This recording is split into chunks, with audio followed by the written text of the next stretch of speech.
I'm Corina and welcome to Her Salty Words.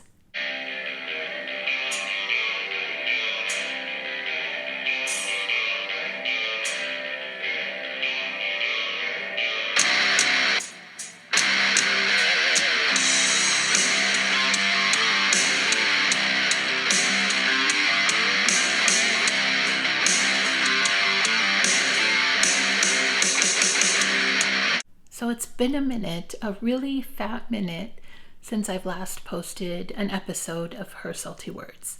And I'm so excited now to be posting the next episode. The special guest for this episode is Katie Preston, and she is such an amazing human. I really loved doing this interview with her, and really it was just two friends hanging out and talking about things that are relevant and important. And I know that when you hear it, we'll be inspired as well, because she gets pretty real, and I just like hanging out with her. So one thing I am finding in already doing one episode, this particular episode, and the series too, is, when you're doing just a one-man type of running show and trying to do it all yourself, it just takes time. And I think my most challenging part is really finding that creative, not just space, but connections too. So to kind of work on a team. It's hard when you've gone solo for so long. And it's really good to expand and reach out and connect. And that's why I wanted to really challenge myself in this way. Because I am a very social person, but I'm also not very social. I enjoy being at home. And when I kind of think about it, I haven't really spoken a lot about who I am. So when I sit and think about putting this podcast out, like, who are you? And okay, you want to do stuff about women, but who are you? Who are you as a woman? So I think it's important that I sort of maybe share a little bit about myself to be able to connect with you. And I think I'll do that in a separate video. Maybe just do a little short clip of who I am, where I've come from, and sort of just give a little background. And hopefully that will help start making connections even more. Because I think that's one thing that I have really been conditioned with is just keeping that distance, not trusting, not being very open. And basically you can't trust anyone except yourself. And this in sharing it with you, it feels very choppy, and it feels like kind of like you're telling a choppy story. So it's very unconventional, and the way I'm putting stuff out there is probably just here and there. And some people will know, the people that know me, and then those who are just getting to know the channel and sort of who I am and sort of what this community and Her Salty Words is really about. It'll take a little bit of time. So I hope that you hang out and just kind of go through this up and down, kind of muddy, I don't even know if what I'm saying even makes sense. And I want it to be real, and I want it to be fresh and professional and all of those things. Bring all the parts that I think I am, that I think I try to be, to the table. So I hope that is being achieved. I don't want to take away from this episode though, because it was a really important one with Katie Preston. So I want to keep it on her, and then I'll just do something separate. But Katie Preston is a performer in so many ways. She directs, she acts, she produces, she does theater. She has such a repertoire that you just can't help but want to get to know her. So in this episode, she really talks about sort of her journey throughout going from California into theater, and then sort of finding that home back here in Idaho with producing and doing films. And she's been on some pretty hardcore, stellar ones. I don't want to say I'm here. I want you to listen in there because I get excited about it. check her out on her website at katiepreston.com. And then I'll put the link in the description in this episode. And then also, please follow. There's her Salty Words, which is, you can find it on any podcast platform. And then there's saltywords.com, and it's salty with an I. And then Why You Gotta Be So Salty is the YouTube. So what you hear in the podcast is also published on YouTube as well. So that way you can kind of see the visual of it in case you need that. So it kind of allows for both. However you like to view it. If you like to see the people who are talking, because their voices are kind of annoying, but then when you see them with the face, it's actually easier to listen to them. Or you can't stand seeing the face, and then you're just like, I just want to hear their voice because their face is annoying, which you might be annoyed with both my face and my tone, but Katie Preston, you will definitely enjoy her.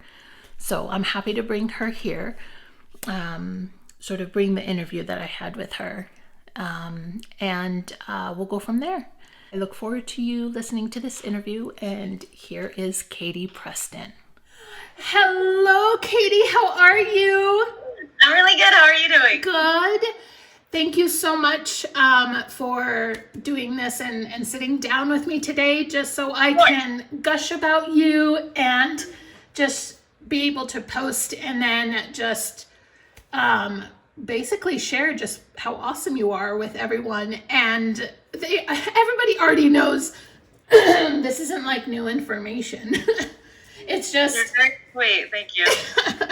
It's just that it also just gives me an opportunity to just hang out with you virtually. Yeah, that's what I'm excited about. Yeah. And then, so before we get started, I just want to toast to you being here. Okay. So here, cheers. Here? Awesome. I'm putting all the way up in there. Yeah, exactly. Get in there. That's awesome. Oh, my red wine. I loved it. The other day, I just sat down and I had just this wonderful, nice drink of white wine. And then I followed that up with a little bit of tequila. So we were just having a great night. And, excuse me, my throat. And I just, I never realized that once in a while, your body just needs alcohol. And I really needed it that night.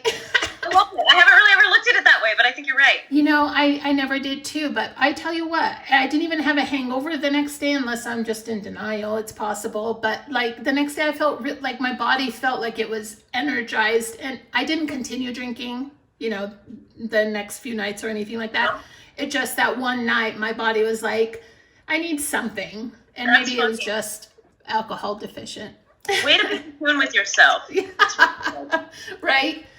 But anyway, well, welcome. Thank you for letting me put in an alcohol buzz there.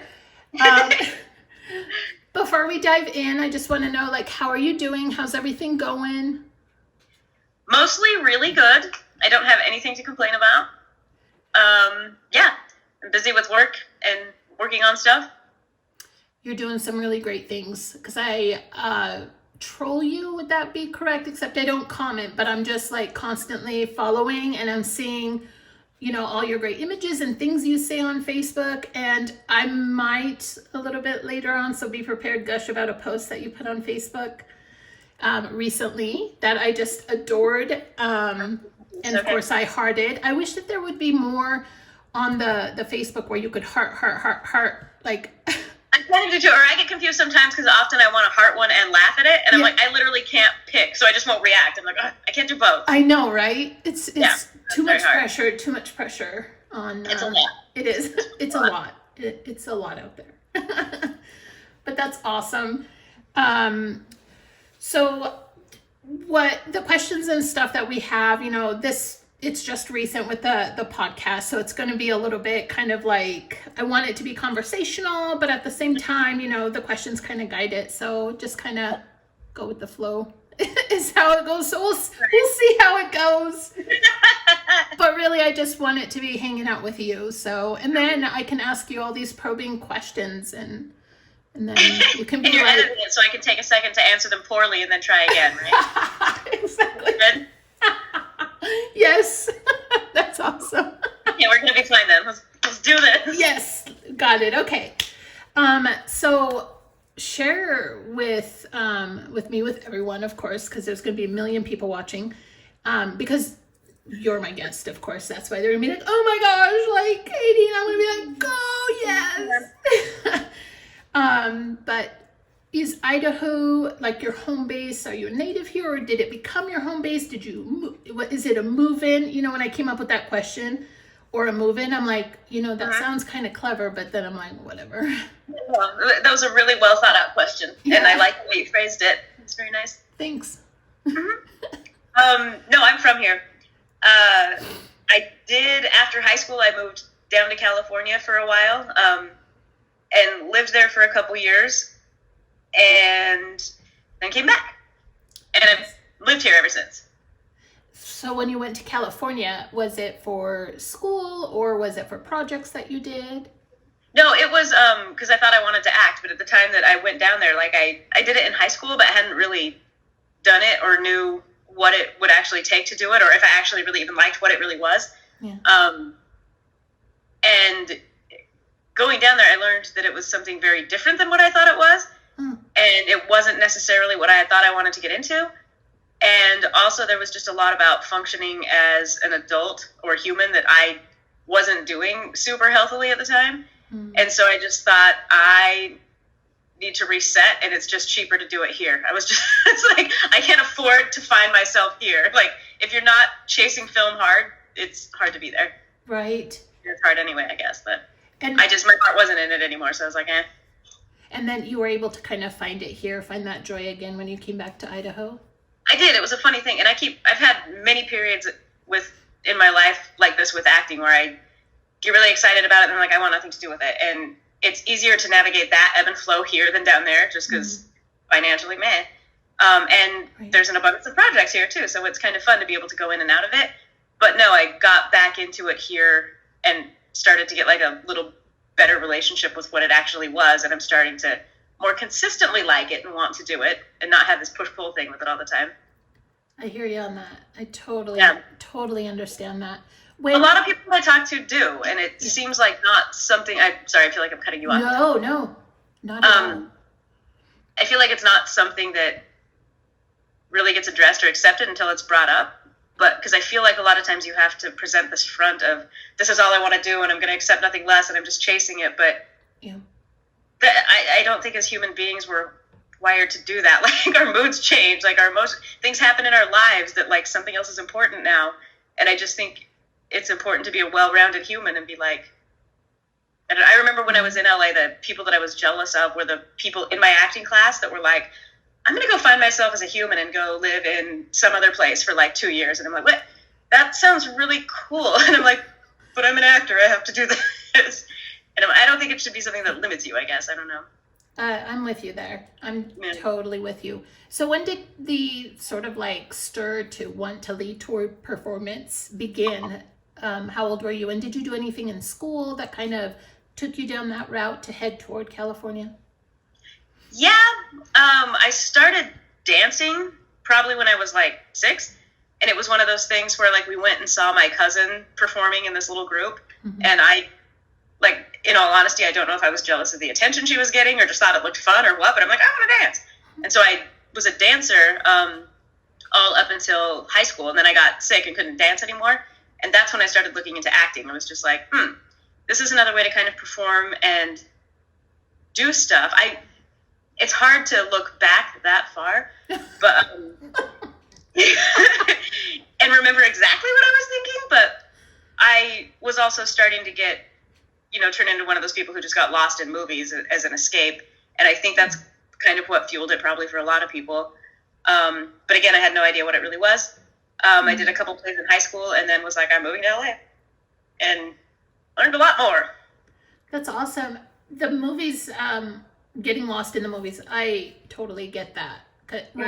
Initially growing up, and I always thought that I got into movies a lot because we weren't allowed to watch movies growing up. Okay. We were closeted TV watchers. That's the family, when you're in a Pentecostal religion, the cord to the TV is the devil's tail, and the antennas are the horns, so Oh my gosh! Oh my gosh! Oh my gosh! yeah. So when I got older and I could finally put that TV in the living room and no one could tell me what to do, You I in your watched. bedroom, Corina, and nobody can tell you. I watched so many movies. So when you kind of took that dive, which movie, what really remained with you since then, or have there been several, or what one kind of stands out? You know what's funny is I'm not sure that one remains with me. I know that like for some reason Dangerous Minds was a weird tipping point for me. That kind of started all of that. It's not one I've thought about in years until you just asked me this. So I don't know that it stayed with me. And the funny thing is now you can't pay me to get lost in a movie. It's so hard for me to sit and watch a movie now. I have a really hard time with it. So there's not really anything recently that has done that. I don't know if I answered your question at all, but No, that's. what happens when you ask me to drink during an interview? What did you ask me? I feel like that deserves a cheers. I Okay, feel cool. like that's Another awesome. Sanitate, la mulțan. That means good health and Happy New Year in Romanian. And then they tap. Oh my gosh, this is really intense. Okay. Oh my gosh, that's awesome. Well, I have quite a bit movie-wise that I really like. One, Tombstone was one that has always sort of remained with me from when I was younger because it was one that all of us, for my siblings and I sat down and watched, and we all enjoyed it. So it was a rarity when we all enjoyed the same thing, and we watched it over and over. It was sad, really. And it's just the result of not being able to watch movies. So when you are able to, we just sit down and over, like. Also, I mean, like, Tombstone is widely accepted as a good movie, so it's not like we're desperately trying to, like, see. And Val Kilmer, he just killed it. Literally. At least I know we're talking about the same film now. I know, right? So when you went out to California, was it right? You mentioned after high school. So did you just kind of go out solo? You just trekked that way over there? Can you talk a little bit about that experience and emotion wise? Like, I'm sure it was scary, and you mentioned you couldn't, really take that time that you would have because financial wise, it's a little bit more difficult in California versus here in Idaho. But for the amount of time that you stayed there, how was that sort of journey like? The journey with what exactly? Being in California after high school. That in general. It was fun. I think I approached it poorly. Like, I just was like, fine, I'll sign up for all the acting classes and do all the plays and take all the hours at work. And I think I just burnt myself out, really, trying to do everything all at once. That I got to the point where all I really wanted to do was like go sit and go out to eat with my friends, and like I was just burnt out on everything. I wanted nothing to do with the rest of it. I guess that would be my experience. I spent a lot of time moving. I think I moved 5 times while I was down there because what else are you gonna do? Yeah, a lot of fun. Try to find that space, right? That kind of works. And so theater, you did both film and theater. Were you at a like theater company down there, or did you just kind of wherever you could audition? Nope. And I didn't do a ton of theater. Like I was really lucky. I worked at a Starbucks that was right on Ventura and where everybody came in and out every day. And I met a lot of really cool people. And one of these couples was like, hey, you should come work at our theater company. And I'm like, sure. So I went down there, and it was one of those, like, they had me audition. And I've talked to them years later and been like, that was literally the worst audition of my life. Like, it was one of those where I, for all intents and purposes, was just bawling through the whole thing because I was sitting there like shaking and and my lips were not moving right. And either they're very generous or I remember it a little wrong, but no, they're like, no, it wasn't that bad. It was fine. I'm like, okay. I can't tell if they're lying or not. That's awesome. But I did a lot of like stage managing and some sound stuff for them, and had a couple little walk-on parts that I was just given. So I'm like, is this because I babysit your kids, or is this because it was hard to tell. Yeah. But it was fun. I actually got kicked out of a pretty prestigious acting class down there at the time because I was running audio at this play and I had to miss an acting class to do it. And he threw this big fit in the middle of it and stood up and yelled, "I don't teach techies," and blah, blah, blah. And it was just this weird, it was the weirdest thing in the world. And I'm not sure that that's actually why I got kicked out. We got into it a couple times. Yeah. That was the first time. And then he actually kicked me out because I missed a class to go to a Dolly Parton concert. Oh my gosh, that is awesome. My priorities were clearly not where they should be. I love it. I wish I could have been there when you guys got into it. Like, oh my gosh. Well, and yeah, whatever. He's dead now, so I don't feel like it's fair to really go off about it.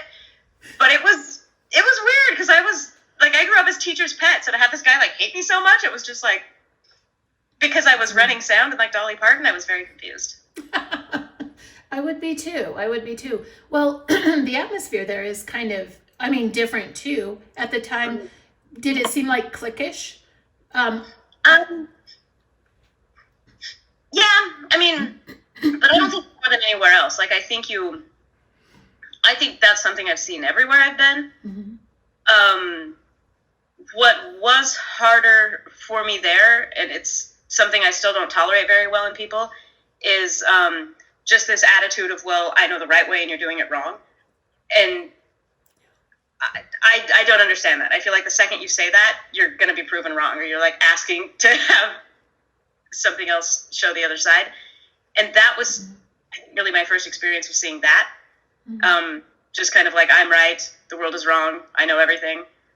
But, I mean, since I've been away from there, I see that everywhere too. Like, I think it's just kind of a human thing to be cliquey and to like want to be with like a tribe. Well, I mean, even in film and that sort of thing, theater, you know, you find that tribe, and what makes it challenging is, especially when you see the same people over and over and over, and it's kind of nice to get something fresh in, and I think having everybody do a variety, which it sounds like you really got a nice variety with the doing sound, doing the performance. There are quite a bit of things that you did while you were down there.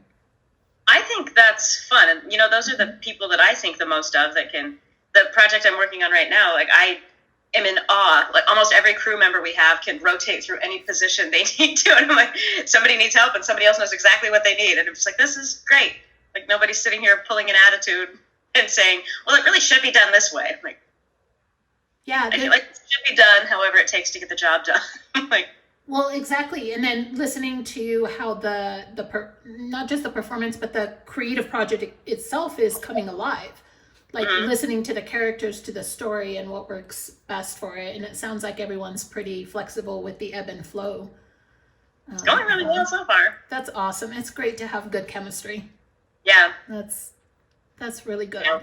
I feel pretty lucky. I hope they all say the same thing, but yeah. Oh, I'm sure they do. I mean, again, just from stalking you on Facebook and all the great things you do, there's a lot of always great responses. There's hearts, there's, like confetti being thrown, and so there's a lot of love there and appreciation, because you bring something really hardcore to the table, in your performances.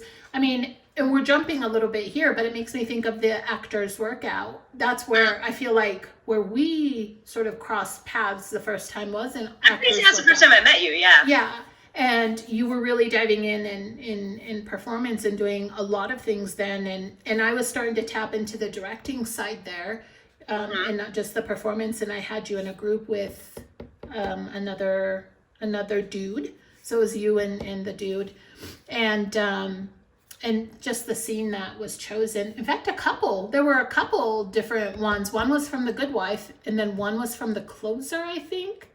I thought The Good Wife is the one I think I remember doing. Yeah, it was The Good Wife, and I loved that scene in that. Oh, it was I watch it over, and it just was good performance, good writing. But I just remember, I remember just watching you, and I remember loving what you were, how you were just diving into the character in that short amount of time. And it's interesting because I feel like there was feedback of, well, you're not really showing in your eyes, you're not really, we're not able to kind of see the expression in your face, and I immediately like jumped and was like, I'm kind of countered that. I don't know, because I guess it just depends on the moment and what it is and who's watching, right?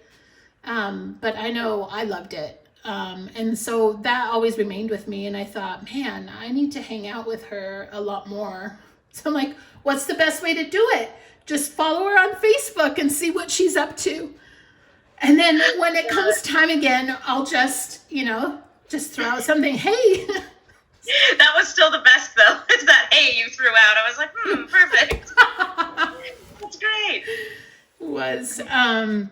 And so now you talked a little bit about how you were inspired to become on the performer side. How did you then dive into the writing and editing side? Strangely, part of me has always wanted to be an editor. It's nothing I was ever going to chase or pursue, but I really always wanted to.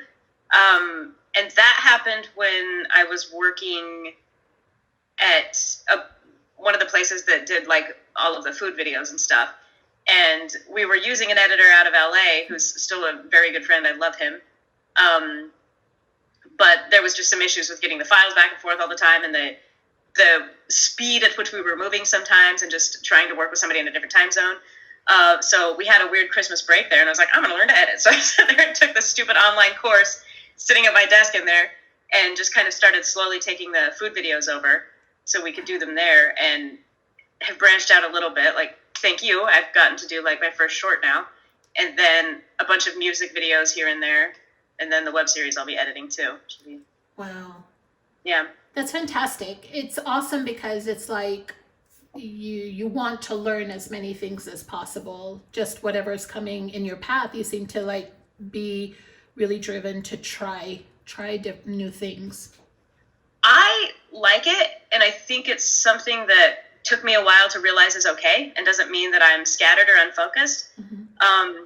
It does make me realize I'm probably never going to like get to the top of any field, but I don't care, because I think one of the things I did realize in LA is so many people get to whatever is perceived as the top, and it seems lonely and sad and isolating, and like this thing you're clutching onto to make sure you can prove something to everyone else. That's what it would be for me, I think, if I don't think that's true for everyone, but I think a lot of people go after whatever they see as the pinnacle is this thing to prove to everyone else that they're worth something. And I think that's sad, because when I was doing that, I realized how many things that I care about that I was pushing away to do that. Life is short. Like, I want to learn how to do a little bit of everything. And if something really pulls me, cool. But if not, I can just keep juggling. I love that. I love that so much. And I don't think that enough credit is given to trying out all those different things. Yeah. Because they're tools, and isn't it amazing how it just all runs together? Like, they all complement each other in some way. And yeah. You were going to say? Yeah. Well, just that, I was lucky. Katrine helped me early on, like, sit in with some casting sessions with her. And that immediately made me a better actor. But also I was like, oh, I like casting too. This is fun. But seeing that side of it, you calm the fuck down as an actor quite a bit to be like, oh, it isn't anything you can control half the time aside from just being ready. Yeah. But then, like, directing stuff has also made me a better actor. But then I'm like, oh, I actually like directing. And then just, like, all of it just feeds in. And I feel like being an actor on this series has made me more conscious of certain things in the production capacity and director. I don't know.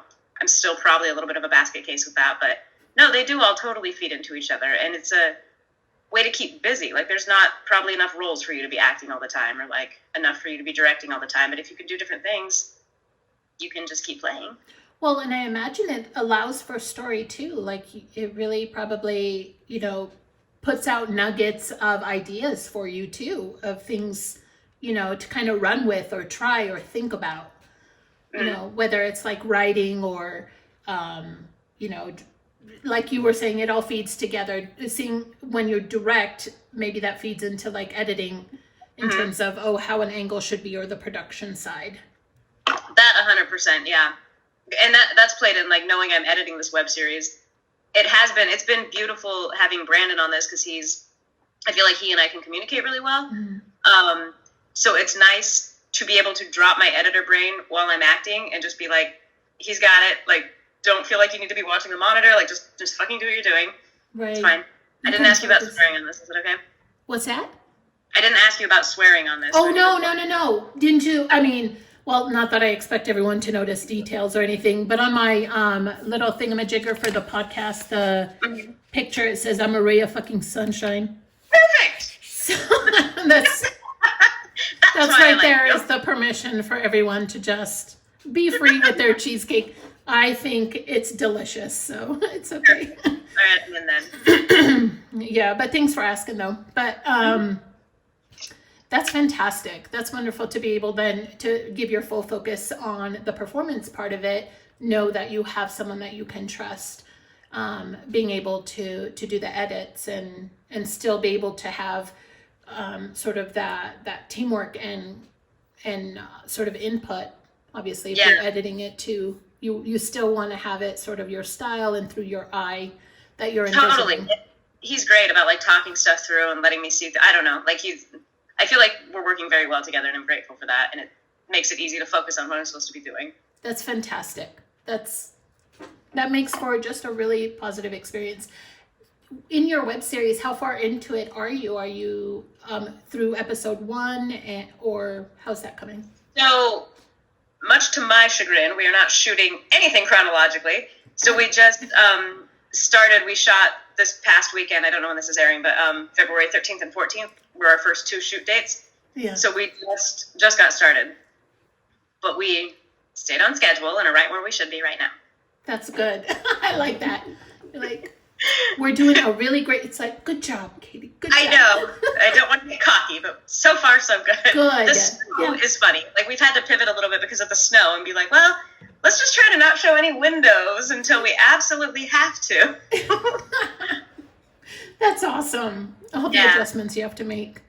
Yeah. So you're wearing multiple hats in your web series that you're doing right now. So you're doing the editing. You did the writing on it. Mm-hmm. You're doing the directing on it as well. I'm pretty sure that's going to end up being a co-slot with Brandon and I, just because I'm really heavily relying on him. And I mean, even Heather, who has just been involved with the process from the beginning, Horner. I'm relying on her too. I feel like this is a very big team effort directing this, but I can throw a baby fit if I don't like something and be like, oh, it's this way. Right, of course, because, well, obviously you're going to be an executive producer on it too, so all of that, all the voices are in there as well. Mm-hmm. Okay, so you wrote it, you're editing it, you're directing it with your team, and then what else? I mean, what other hat are you? You're performing in it. You're the lead in it. I am, and I went back and forth. When I started writing it, I started writing it as a part I wanted to play. I was like, I'm just going to write something for myself. You froze. Okay, you're still there. Yeah. Did it freeze in like his face? I don't know what's happening. I'm trying to do different, like, to smiles, just in case that happens. But of course, it's going to hit on that really constipated look. I seem to have that all the time. I don't think so. I've seen very few actually stupid looks from you.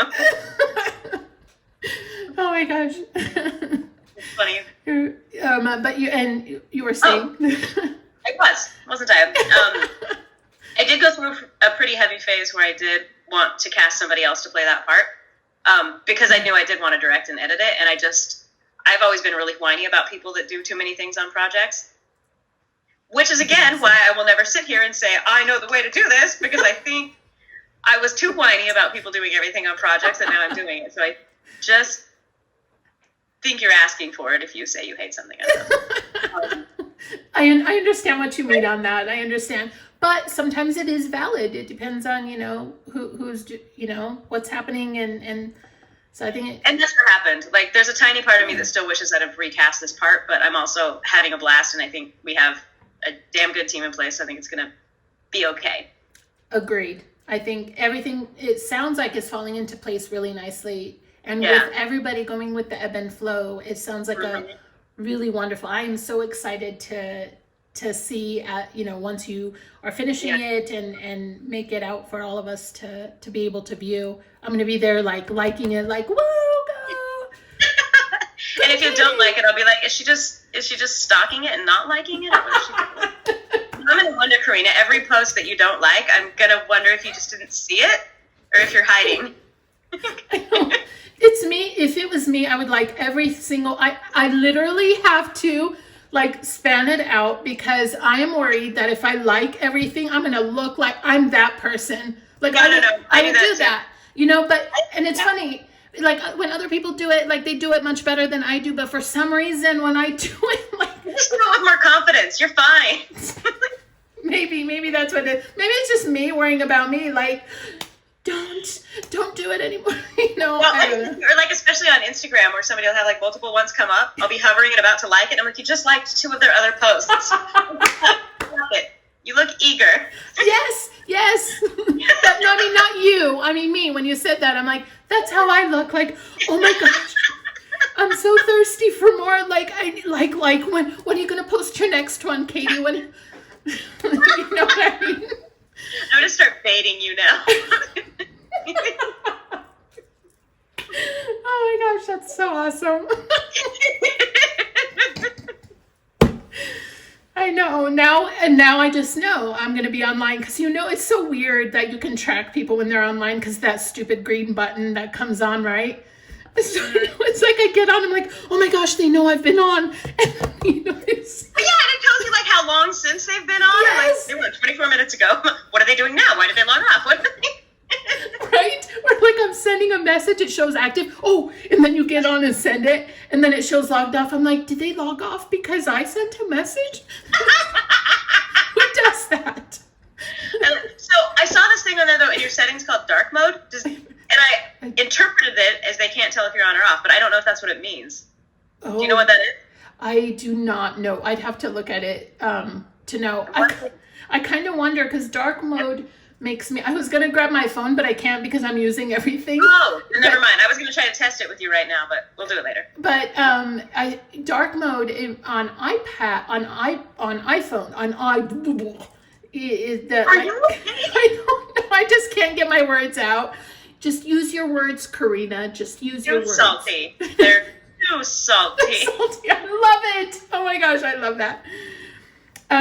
But there's a dark mode on the settings when you set up the phone that has the background as dark.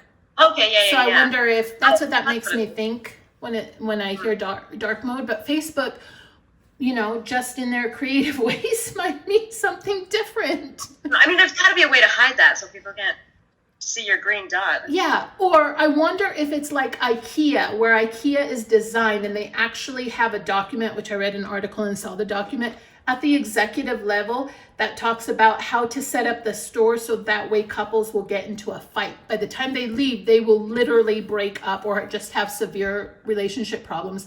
It's designed for that.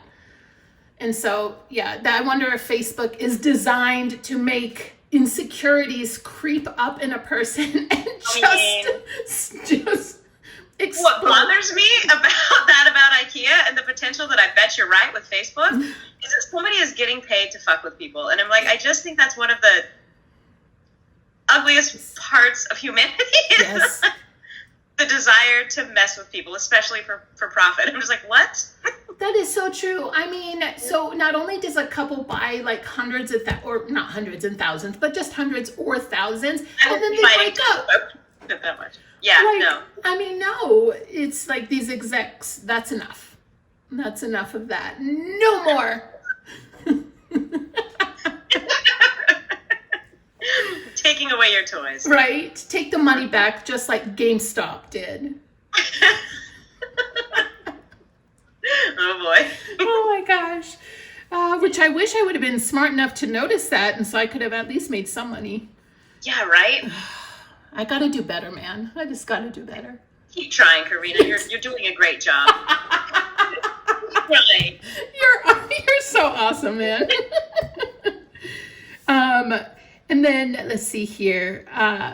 So with diving into all those creative parts of performing, editing, writing, going to California, you're working on your web series, and I wanna dive in some of the other projects that you did, including Love It There, That's Sleeping a Little Bit Later. Yes, that was one of my favorites. Oh my gosh. That makes me so excited because that was like ultimate high for me. You know what I mean? Like if I were to get high, like that was like high. That was like so good. I love it. Yeah.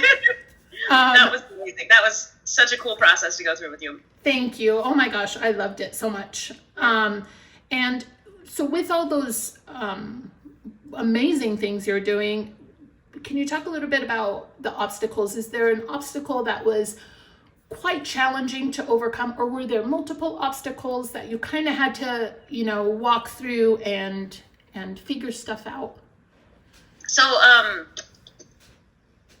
really think, I don't know that I can say I've 100% overcome this yet, but I think that it has been the biggest obstacle, and I do feel like once it's completely overcome, nothing else will really matter. Mm-hmm. But to me, it's just kind of having self-acceptance and being honest with yourself about where your internal radar is, and letting that be enough, and not needing other people to justify or validate it or tell you you're worth it. Because I think that's when you get into trouble of, turning your back on yourself to please other people, and which ultimately is not pleasing. We all know that, but we do it. So to me, I think being able to really just 100% tune in with where my internal compass is and accept myself and be honest with myself. Like that's the past couple of years have just been this weird churning of realizing how much of my life I have built around not listening to what I wanted. And I'm sure other people have done that, obviously, by the way you're nodding. Yeah, no, it's just hitting. I love what you're saying. Yeah. It's just resonating. And for me, that's been the biggest obstacle. I feel like I've made leaps and bounds, but I haven't completely hurdled it yet. And what sort of things did you start doing? Or I even want to dig a little bit deeper. When did you become aware that, hey, you know what? Like, I'm the shit, and I'm awesome. And that's not cocky of me to say or egotistical, but like that self-love type of thing. When did you become aware that, hey, I need to dive in and take care of me? And then what steps did you take to begin sort of directing that focus and awareness in yourself? I feel like I'm going to get lost here in thought for a second. I think, I don't know if it was so much of I had this aha moment of I'm awesome. And it's so funny. I get so hung up on words and like energy that I have a hard time with I'm the shit, I'm awesome. Because for some reason, that's always such an aggressive trying to prove something energy to me, that I do truly believe we are all awesome and we are all the shit. But I just feel like when those things are thrown out there, it's done with this aggression and need for proof that hits me wrong. It doesn't feel authentic. But I think it was more of a realizing that I am just as amazing as anyone else, and that we are all human and we are all just equal in this mess. Like no matter what, like we just are. I don't, but just realizing that I was included in that, and being like, oh, I don't need to hold myself back to make other people feel comfortable. And I don't need to feel less about myself if somebody gets what I want. And just this fact that none of this external shit that we place our worth in has anything to do with who we are and like what makes us special and awesome.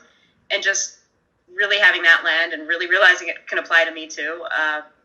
And then just really realizing that, I guess I'm going to say the same thing again. Just basically that I don't think anything is really better than anything else. I have such a hard time with the judgment and status and different ways we glorify different things. I'm sorry, if you are fucking happy being a janitor, that is so much cooler than being a miserable actor. I'm like, find what makes you happy and stop this weird societal structure thing that I don't know. I'm going to talk circles on that. No, I agree with you. The societal part is the toughest part.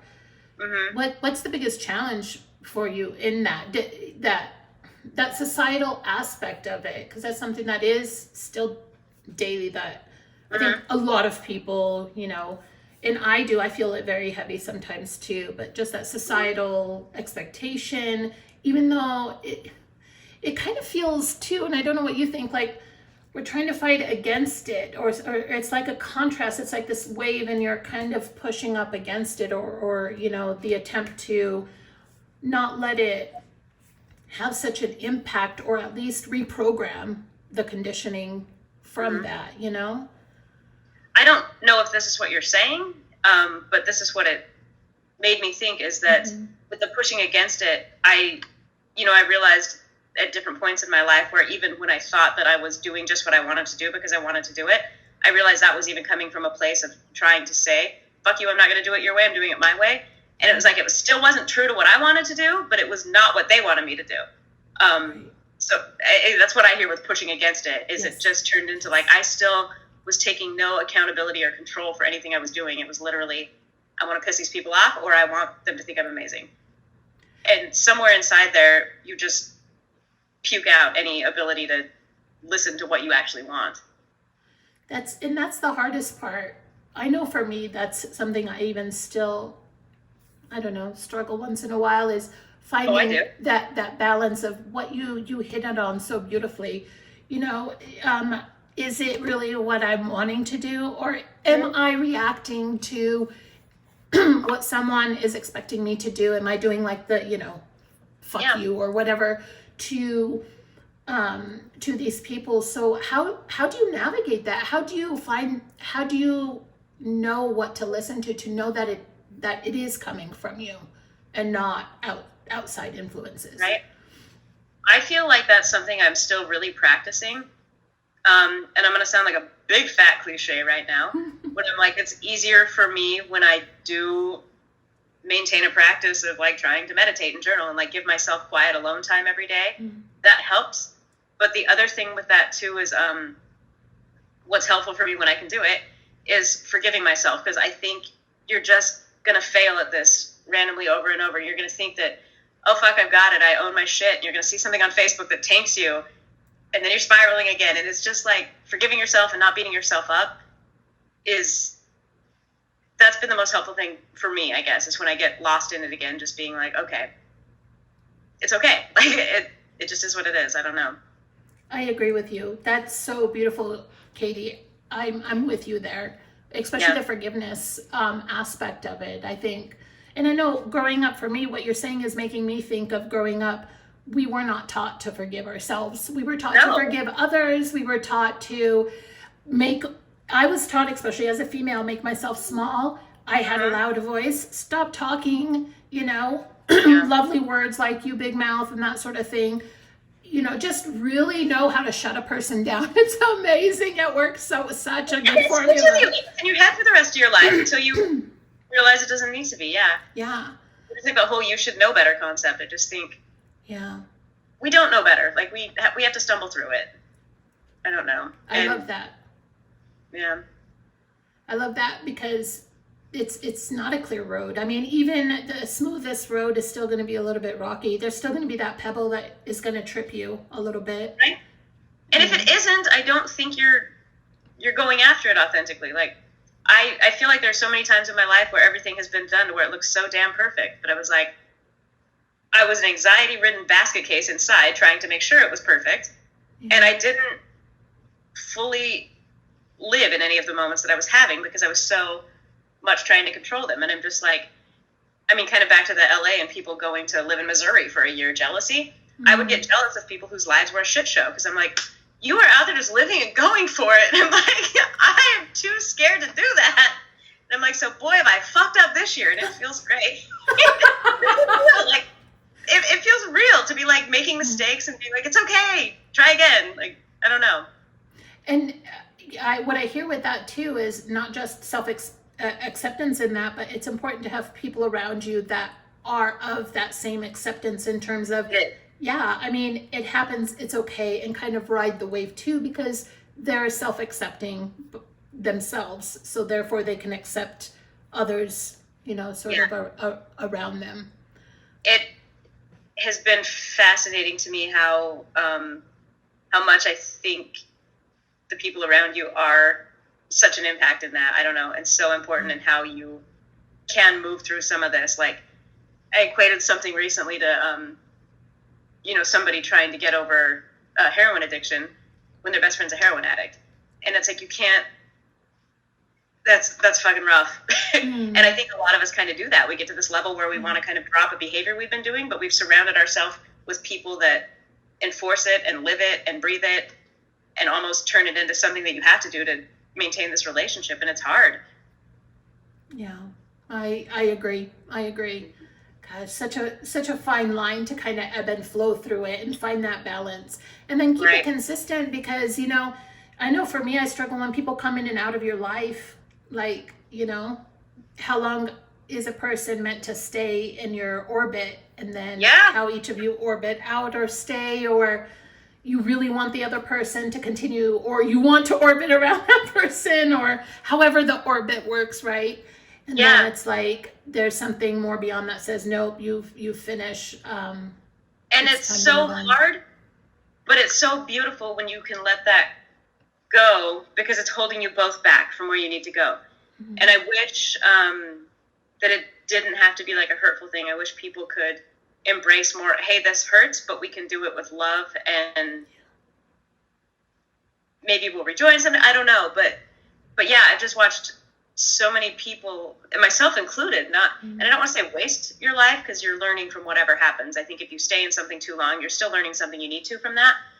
But boy, there's a power in letting go gracefully, I think. Go for it. I so agree with you. That space that opens up, when you say that, it makes me think of that. It makes me think of letting go allows for the space.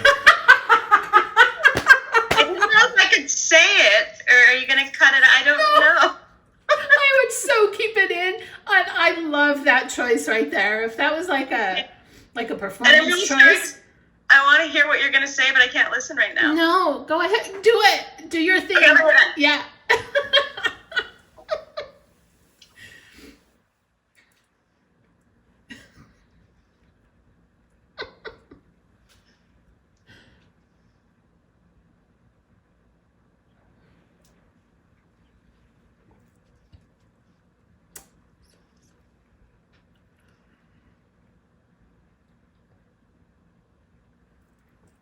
Sanatate.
I'm almost back, I promise. Good. It's okay. I'm just like playing a song in my head, and I'm just moving. Nice. And I'm just like, what? Okay. What? Then I'm like, back it up. It's like your own intermission performance. Right. It's halftime. They don't perform at intermission. It is. Well, you never know. It depends on the production and the theater. That's okay, because I was just thinking in my putting it all together, like the different parts, you know, cutting this little portion up after you held up that awesome sign, and just thinking of the music and what kind of thing to kind of put together, do something goofy. I love it. Put myself out there and look silly. I love it so much. Yeah. But what were you saying that I interrupted so rudely?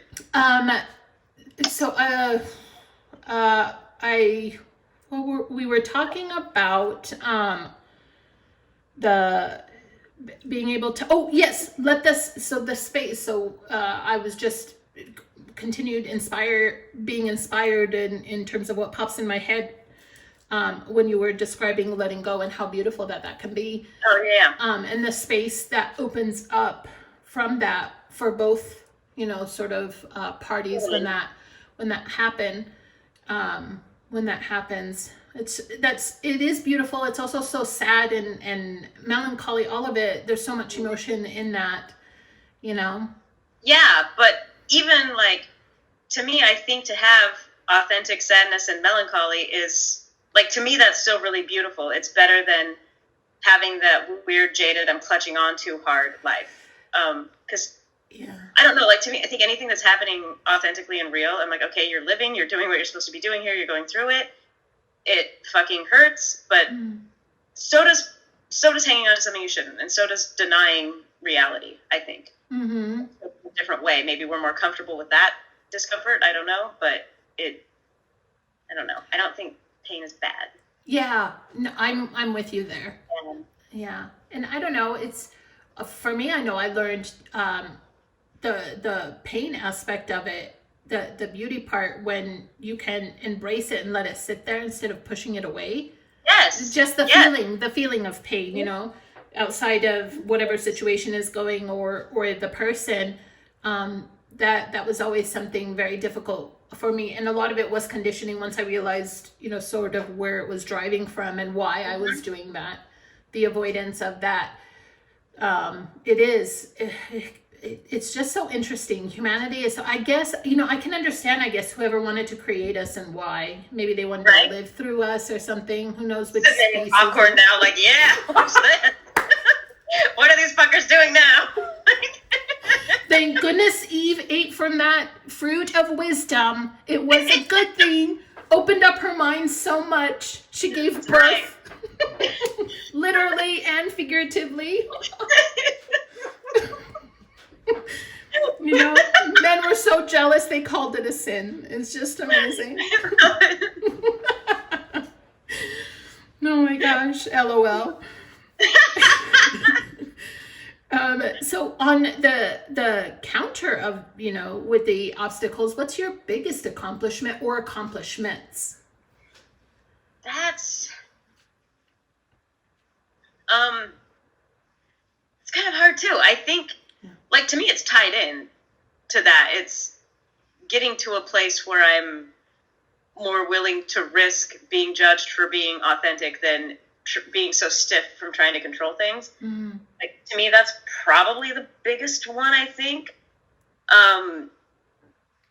Something that's more material would be writing the damn web series, just because somebody who has tried writing things so many times before and has never finished. And I don't know if it's lack of discipline or losing interest or just, like, fear of being judged for what you put out there. But I guess more tangibly, finishing that was a pretty big thing. But no, to me, like, again, that's one of those sort of material external things that I don't think really validate us. So to me, something like an accomplishment is getting over self-doubt or the need to present myself a certain way and just be who I am, which, again, baby steps every day, but closer. Mm-hmm. Yeah. Well, it also sounds like, too, that makes me, again, just continue. You're opening my mind, Katie. It's just so beautiful. Let's see what else is in there, Corina. I know, just dig in there. Just dig in there. And this gray hair. Get through the gray hair. Okay, that was a little creepy. Oh my gosh. Really? A little dart in there, yeah. It was just a little bit. Like, was it in a creepy, if we put good song and music to it, kind of creepy? Or was it one of those, like, don't ever do that again, Corina? No, always do that. Let you creepy out. I guess that's what I'm saying, right? Don't let my judgment of your creepy make you keep it in there.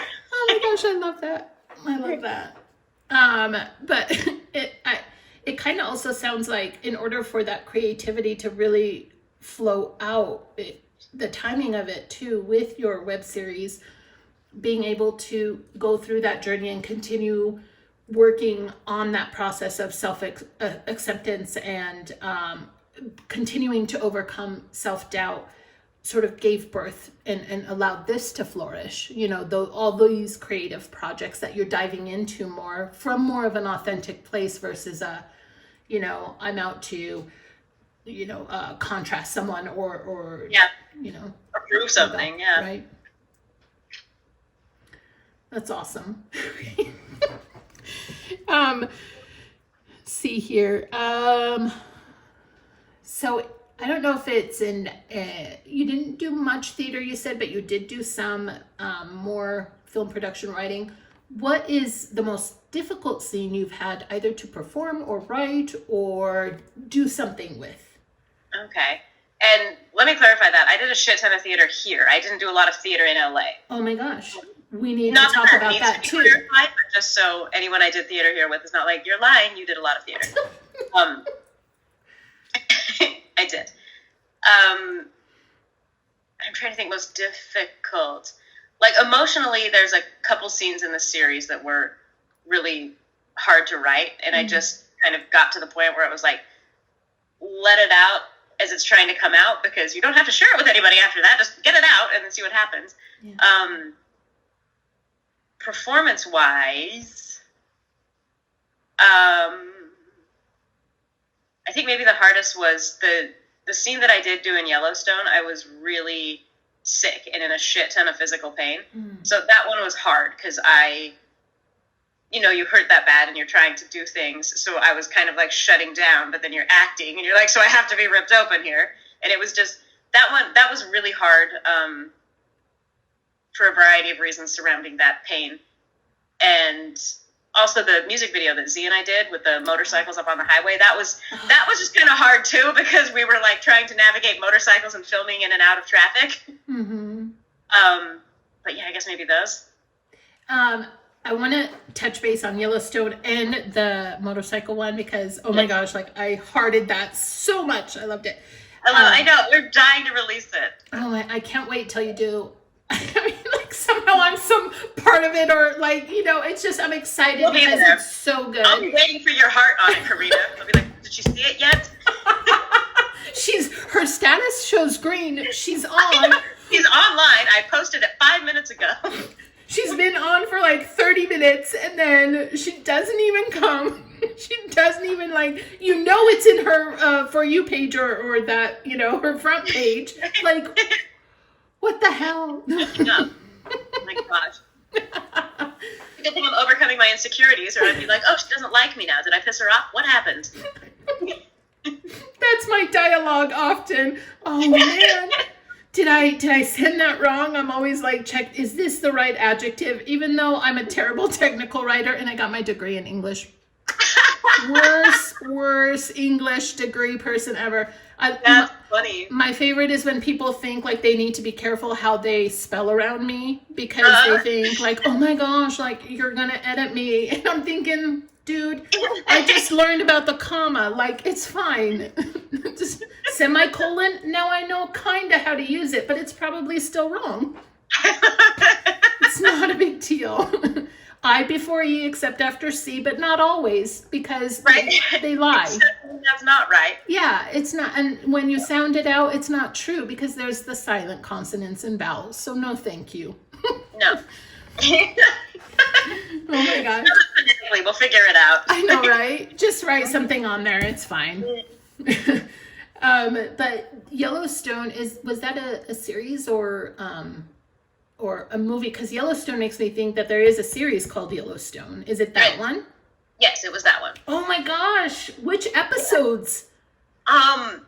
Just one, and I think it was either episode 4 or 5 of season 3. Shut the front door! I'm writing this down.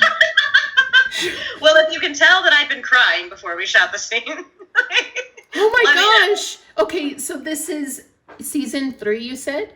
Yeah, and I think it's episode 4 or 5. I want to say 5, but wrong a lot. You know what I'm going to do? I'm going to watch it and take a selfie. Oh my gosh. I know her. That's her. I think it's called Going Back to Cali, if that helps. I think that's the title of the episode. Going back to Cali. Okay. Awesome Yes. sauce. Oh my gosh, I'm gonna watch this. Going back That's so to funny. Cali. And so, when you were on there, how was it with the other cast? Like, were they personable? You know, Yeah. kind of. No, they were super nice, and it's one of those experiences where I look back on, not with regret, because I try to not do that, but it's one of those things where I literally almost did not audition for this part because I was so sick. I was just like, I can't go if I get it. And then I did, and I was like, shit. And so it was one of those things where I was just so fucked up physically and emotionally at the time that I don't feel like I was able to really engage and be a part of stuff like I would have liked to. But everybody was really, really fucking nice and welcoming and just cool. Like, just really cool. I bet you harnessed all of that into the performance. I bet you, like, maybe whether it was subconscious or conscious, I bet you I hope so. you used it. Wow, I'm excited to watch it. Yeah. Be like name dropping Katie. Yeah. And everybody's like, who? No, they're gonna be like, I know. Don't you think she's awesome? I'll be like, totes, man. Like, just edit with her and you'll see. Just end it with her.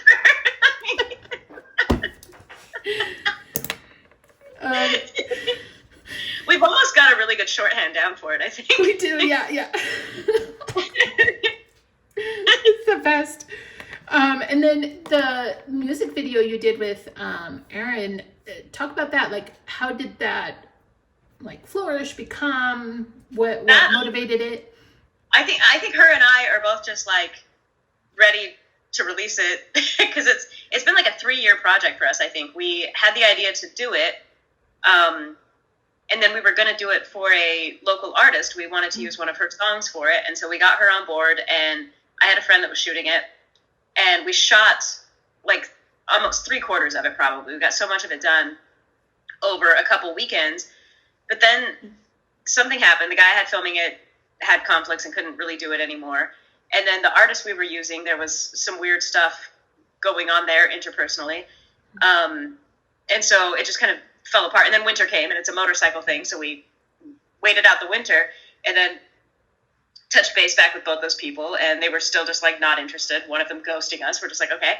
And then we basically sat on it again.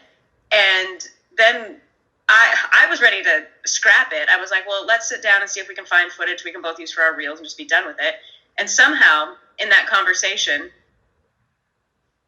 I'm not sure if, I don't know what happened, but we both realized that I live with a damn musician. And we're like, why don't we just use one of his songs? And so we talked to him, and he was like, fuck yeah. And so we found one of his that we both really liked to do and came up with sort of a new storyline for it, and got another guy that we hired that helped us shoot the pieces that we needed to fill in the gaps, basically. Nice. So this has been taking like 3 years, and then all that happened, and then I was able to edit it. And now what we're waiting on is Jared, the musician I live with, is getting the song mastered, because he does, standards are here, he does everything here. So now we're waiting for this like big mastering, and he's going to kill me. It might be mixing. I don't know. I'm sorry, Jared.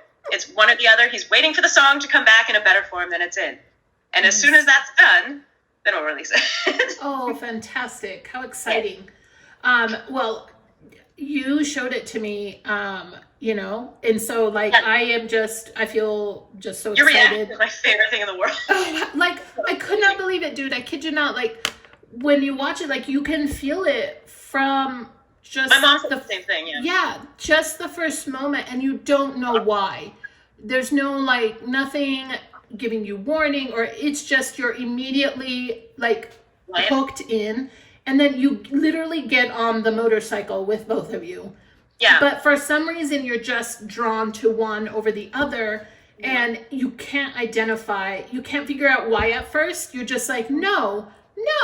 You're just like, that's what I was saying internally, like, no. And then I'm grabbing the tissue and I'm like, no, it's not okay. It's so funny. Well, but it's interesting you say that, because like we didn't know what we wanted to do with it at all, and literally I turned that song on and just laid there and listened to the song for like 4 minutes, and I started bawling because like I could just see it without even trying. It's like something about the tone of the song, like I don't know. I was just like, oh shit. Well, it's paired with what's going on in the video. And it's the visual of the video that gives it the strength. Both of them complement each other, but you're gripped when you see, I don't know if it is that initial melody and then the words, and then it's paired when that happens. There's something that just sinks there. Yeah. And then you're just, emotion just begins, and you try to act like tough, like, I'm not crying. I don't have this tear coming down my, like, no, I'm fine. Onions. I'm fine, exactly. Like, knock it off. We're not even eating dinner. Like, who said we're cooking? I thought we're ordering out. Where's Uber? Where is... That's the question of the day. Where the hell is Uber? I thought you were catering, Corina. Oh my gosh, that is so awesome. And so when you release it, are you going to release it on YouTube? Are you going to release it? How is that release going to look like? So I can't fully speak to that because Jared does a lot with this promotion company he's working for but he works with a promotion company that helps promote his music and gets it in like different blogs and stuff. So I don't honestly know what's going on with it because I'm a really good person to live with and listen to every detail that's shared with me. Now I feel like a jackass. That's awesome. He's going to be promoting it very well, and I'm just going to sit back and watch. That's the way to do it, man. It's like, you got this. Be that cheerleader. Woo! Yeah, go, Jared. Go team. Oh my gosh, that's awesome.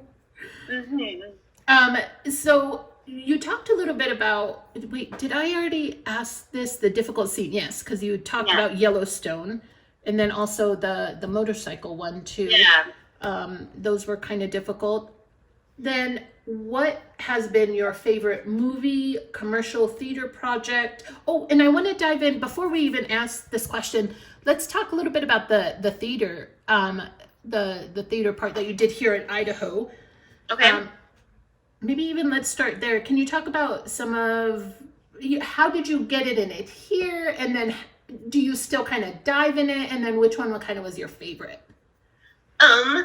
So I kind of got into it here because when I moved back from California, I was like, I'm going to go to college and I think I had signed up as a biology major or something because I'm like, I want to do something completely the opposite of acting, like nothing to do with this. And then you're on campus and I picked up a Boise Weekly and I saw Rocky Horror Show auditions and I'm like, so I went and I did that, and I did that for 3 years in a row because it got kind of addictive. So that play started it here.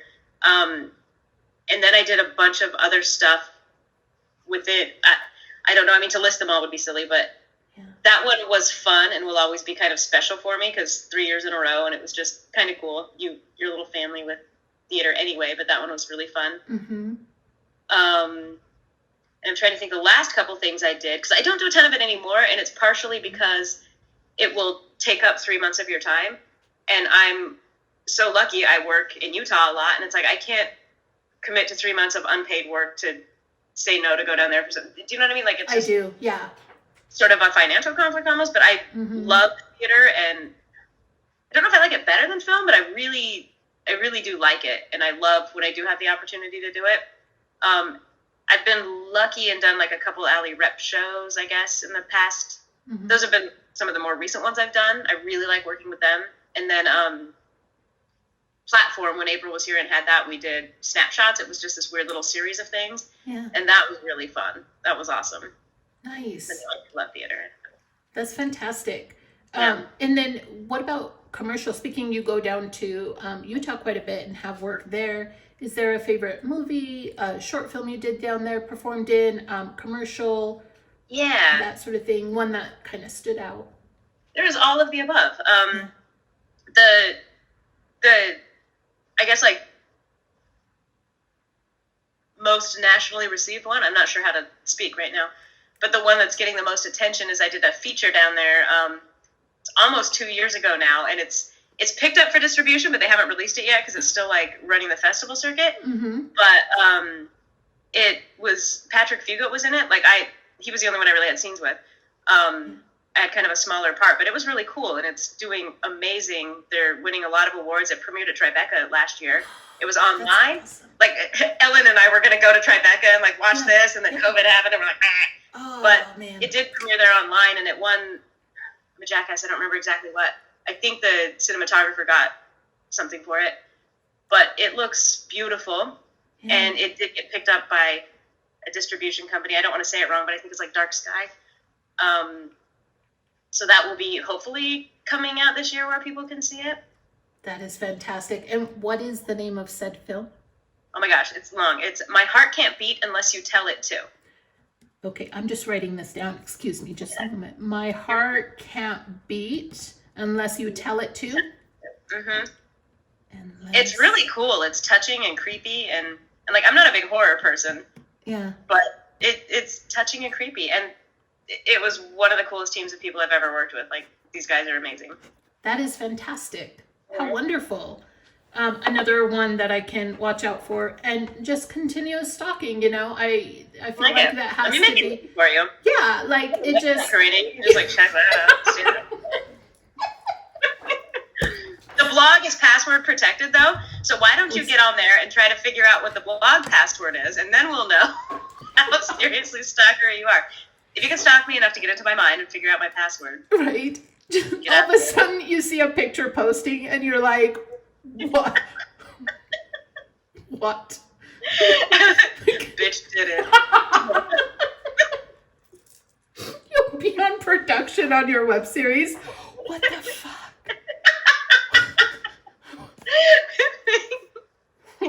You know, be like, I think it's time we orbit out.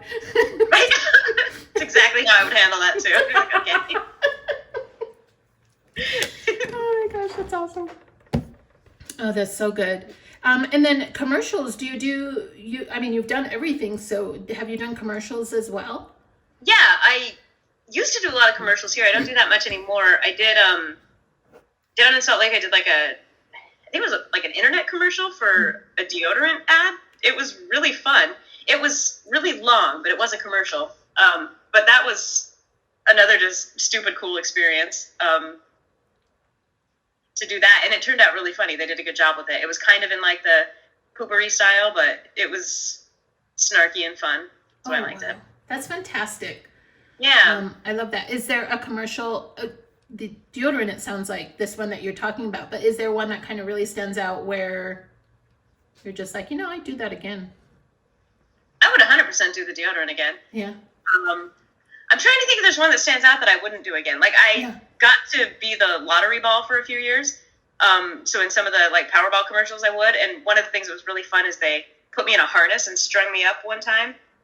So I was just in this big ball suit kicking around so they could get me in the air on a green screen. That was probably like one of the weirdest fun things I've done. That's awesome. You're just hanging out. I would do that again. Except I say that, but it hurt. Like, I don't know if you've ever been in a harness, but it pinches in funny places. So it was still very fun, but there was pain involved that I wasn't expecting. And it's not the kind of pain that you kind of want to sit in, literally, to the beach. Right? Oh, just so full of them. In front of a bunch of people, you're not going to sit there in it. Even if I am enjoying this, I don't want you watching it, so just let me Exactly. Oh my gosh. Well, and then you talked a little bit about like some you didn't like doing. Is there any that you kind of, outside of it being hard emotionally to, because of just stuff going on, whether it's physical, being sick, tackling a cold or that sort of thing. But was there one that just wasn't fun to do because just things either felt forced or just didn't align or just wasn't enjoyable because the environment didn't help it to be enjoyable? Honestly, I'm sure there was, but I can't think of anything off the top of my head right now. And also, in all honesty, I'd be really hesitant to say that somewhere that's getting recorded. But I don't, I honestly can't think of one off the top of my head right now. Yeah. And also, too, like, one of the funny phenomenons I find with this is I think oftentimes you get to a point in a project where you're just kind of done with it. You're tired, you're over it. You're like, I've been working on this for months. Mm-hmm. And so I think to a certain extent, almost every project gets to that point. You're like, I'm done with it. And then it comes out and you're like, oh, I love it again. It It was great. It was the best experience. You're like, I don't even remember any of this stuff that wasn't fun. Yeah, exactly. You know what that makes me think of? That actually makes me think of giving birth for some reason. I don't know why.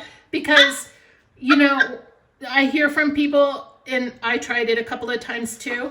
You give it a good effort. One time without, assistance from pain meds, and I'm just like, screaming. But, I don't know if I would necessarily, I forgot the pain and everything like that, so I could see why if I got, like, pray goes again a couple of more times, like, okay, here I go again, and then you just forget. But yeah, it makes me think of that, where, you do love it, because I hear a lot of women talk about that, where it's so painful, and they're like, but then when they're so in love with it, the process. That makes sense.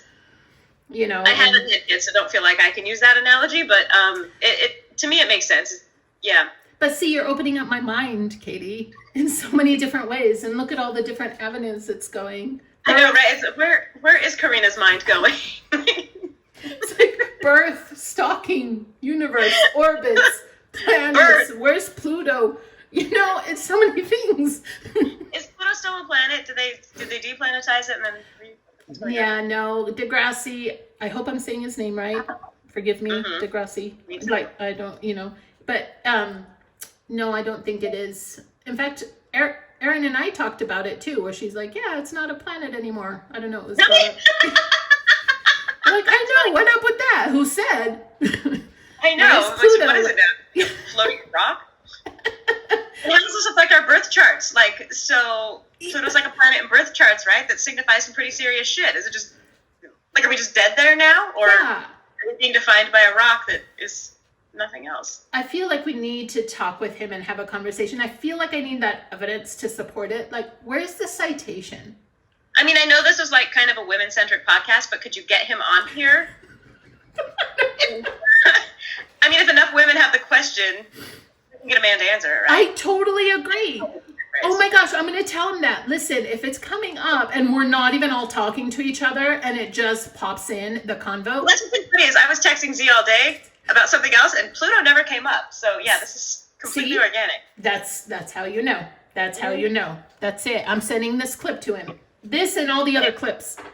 Be like, okay, make sure you can see all of them. Yeah, I'm going to make one exception, Degrassi. One exception.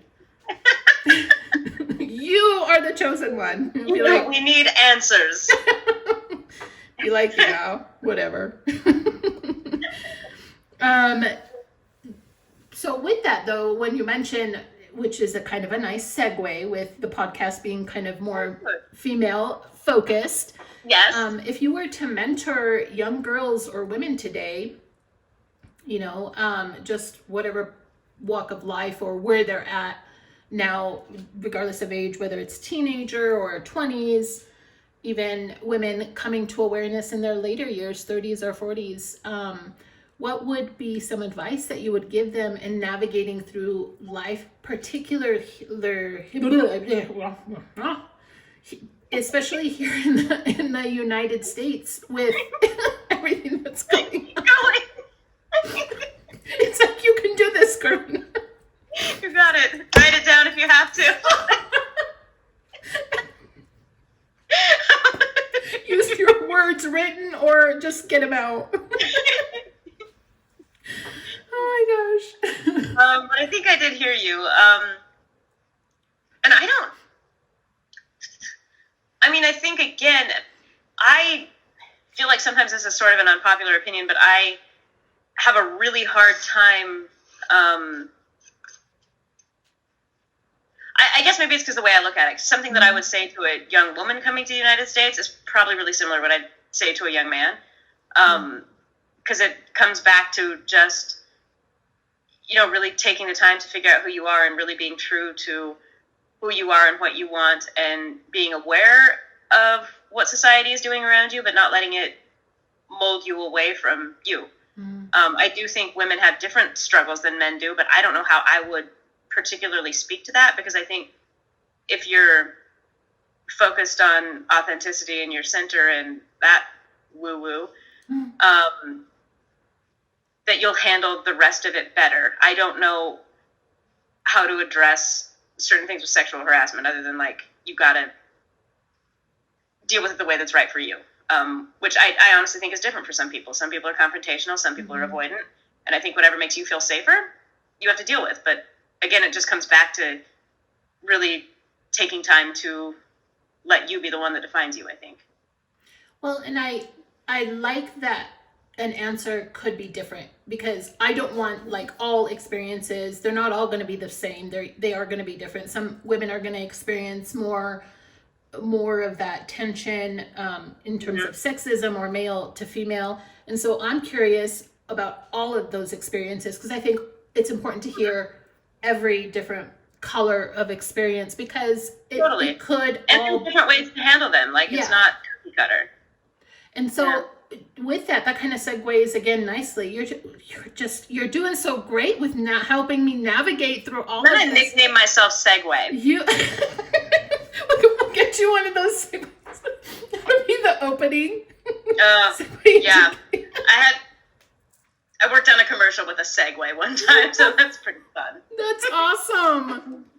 Was that your funnest commercial, or was it one of those where you segued out of it? No, it was funny. I was a PA on that one, and we needed a Segway, and literally could not find one in Boise. So I drove down to Salt Lake and back in one day to pick up the damn Segway. Wow. And bring it back up here. That's awesome. Made my mom go with me, because I'm like, I'm going to fall asleep driving. So she's just sitting there like, Katie, stay on the road. It's perfect. Oh my gosh, that's awesome. Yes. That's like an episode. That's like a clip, like an episode or something. That's what it was pretty funny. I mean, stuck in the car with your mom, even though mine's pretty awesome, for 10 hours to pick up a Segway. It was that's hardcore. It was pretty fun. That's awesome. But it's segueing into sort of that, your experience, it kind of sounds like too, you know, maybe you didn't, was just a little bit different in terms of maybe opportunities looking different, or your interaction with your male colleagues in all of the parts, movies, commercials, and all the theaters, everything creatively that you've done. How was your experience in that way?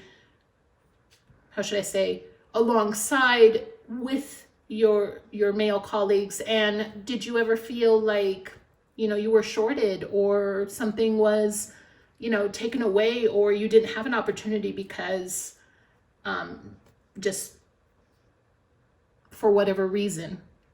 Honestly, for me, not in theater. I have felt that way in jobs outside of the industry. That's where I've had those issues kind of hit me a little more. Mm-hmm. Honestly, I don't know if I've just been, well, I mean, there were a couple instances in LA that were like the stereotypical, like, that was awkward and shouldn't have happened things, but but like in general, with the people I've worked with and the sets I've been on, I feel like they've usually been really playful and fun and respectful. I was not an English major, so I can get away with it. Respectively respectful. I think that's beautiful. Exactly. It's all respective. Yes. Relative. Anyway, but I don't know. I feel like I'm going to dig myself into a hole if I keep talking about this that I'm not sure how to get out of. But I've been really lucky, I guess, with the people I've worked with. There's probably been 2 people in Boise that I think have crossed lines, but I never told them they crossed a line. So to me, I'm like, I don't know. I laughed it off, which I don't think that makes it okay. But one of the people who crossed a line, I flat out fucking told him, and we're fine. So to me, I think I would never blame a victim, but I also think that our society for so long has been in a position where it tells us that this is how men and women interact. And I think that sometimes until somebody's called on knowing their behavior isn't working, they don't know. And I know that innately maybe we all know it's wrong, but I don't know. I don't want to sound like I would ever victim shame or like protect men doing something they shouldn't. But I also know that the instances I've been in, when I haven't said anything, they haven't changed their behavior. And when I have, they've been really receptive to it. And I know that that's not always the case, because outside of theater, I haven't had that. But the people that I've worked with in film and theater, I mean, they're generally not assholes and have a heart. And if you let them know they're hurting you, they're, at least in my experience, they've been receptive to it. And I just know that people are going to be like, no, that doesn't happen. And every experience is different. I've been lucky, I think. Well, I've actually heard it even in theater quite a bit. I remember when I heard it the first time when I did enter a theater, a person in the theater, fellow actress, when she expressed a previous experience not in that production, I was just really shocked. That was my first like, what do you mean? Why didn't you say anything? And this is where I feel like it kind of women, or the learning of don't say anything happens, because she mentioned you just don't say anything, you do not bring it up, and this was many years back. I mean, it's shitty. It was, and I just remember thinking, like, how are you supposed to navigate with that? Like, if they're doing something that makes you feel uncomfortable, how are you supposed to? So I had a hard time with that, but I also did. How do you navigate through that? How do we help men to, and women too, but I feel like women are already trying to voice, to talk about it, to try to bring the conversation up. But how do we both help men understand, help them learn how to be allies, how to treat women respectfully? And there's a lot of good men out there, so this is not speaking to those good men. Yeah, no, I get what you're saying. Right, and those allies. But how do we begin that? Because a lot of the work is being done on, a lot of women are doing the work, but for me, I feel like in order for it to really work, we both have to be able to come together and partner up that way, men and women, because we need them as allies. They have to be able to teach other men how to not do toxic masculinity, Right. What do you think? How do we navigate that? How do we start that? How does that look like?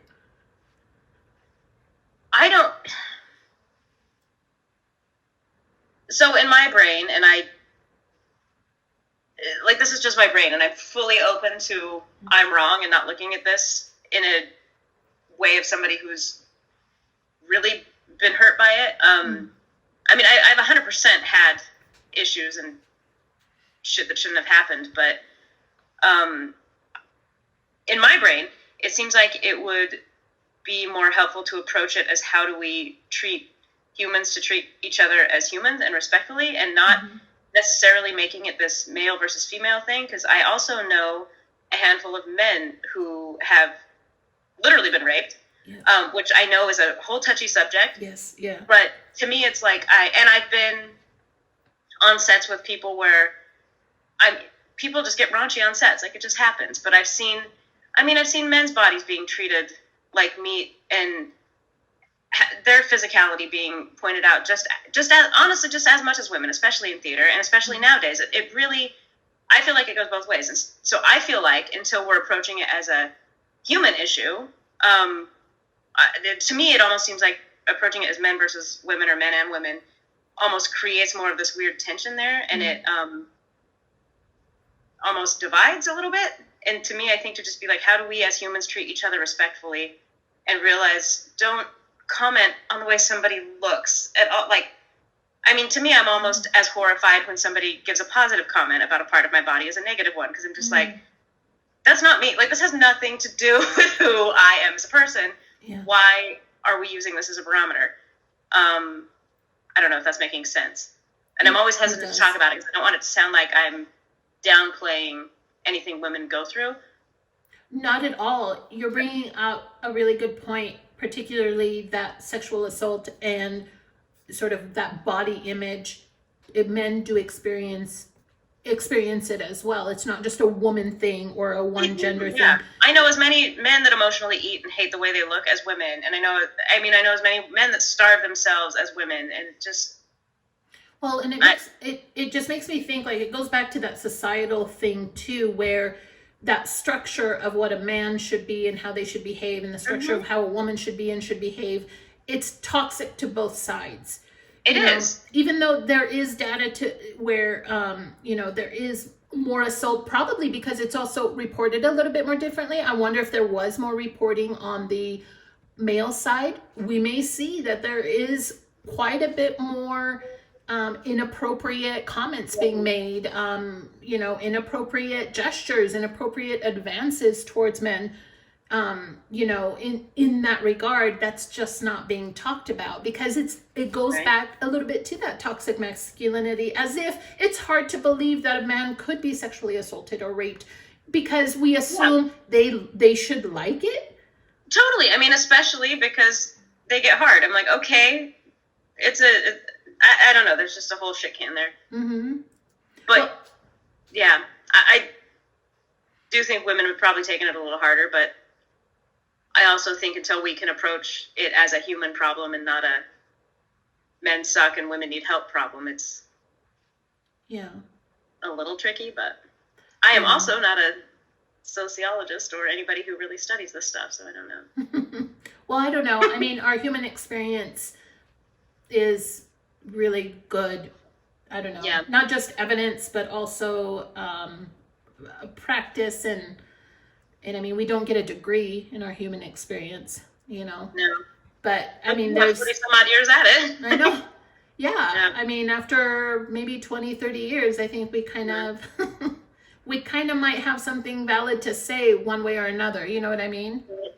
From that experience. So, yeah. No, I think that's fair point, and I'd love that sort of a different angle to look at a really important situation, a really important subject, thing that really needs to be addressed. Mm-hmm. And I think the scale too. I think most of the stuff that I'm talking about is on this end of the scale, because obviously, like, really intense rape and stuff is clear on, like, that's not what I'm talking about here, clearly, but just like everyday interaction in the green room crap bullshit. Yeah.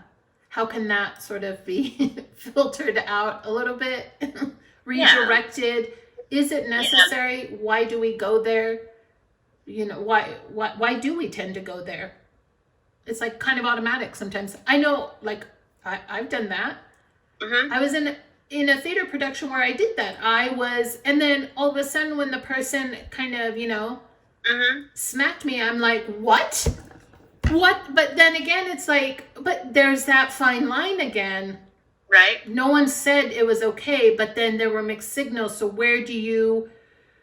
And that's what honestly, I think once we learn as people, and I think this is something that has to be filtered down generationally, that it's okay to have boundaries and state them, and that doesn't mean that you're shutting somebody down. Like, to me, I think two people having a flirty, dirty conversation, somebody smacking their ass, if that's too far, it doesn't need to turn into, oh my God, I've been abused. I think it needs to turn into hey, that was too far. Oh, I'm sorry. Thank you for telling me. Like, right. I mean, I think there's the boundary.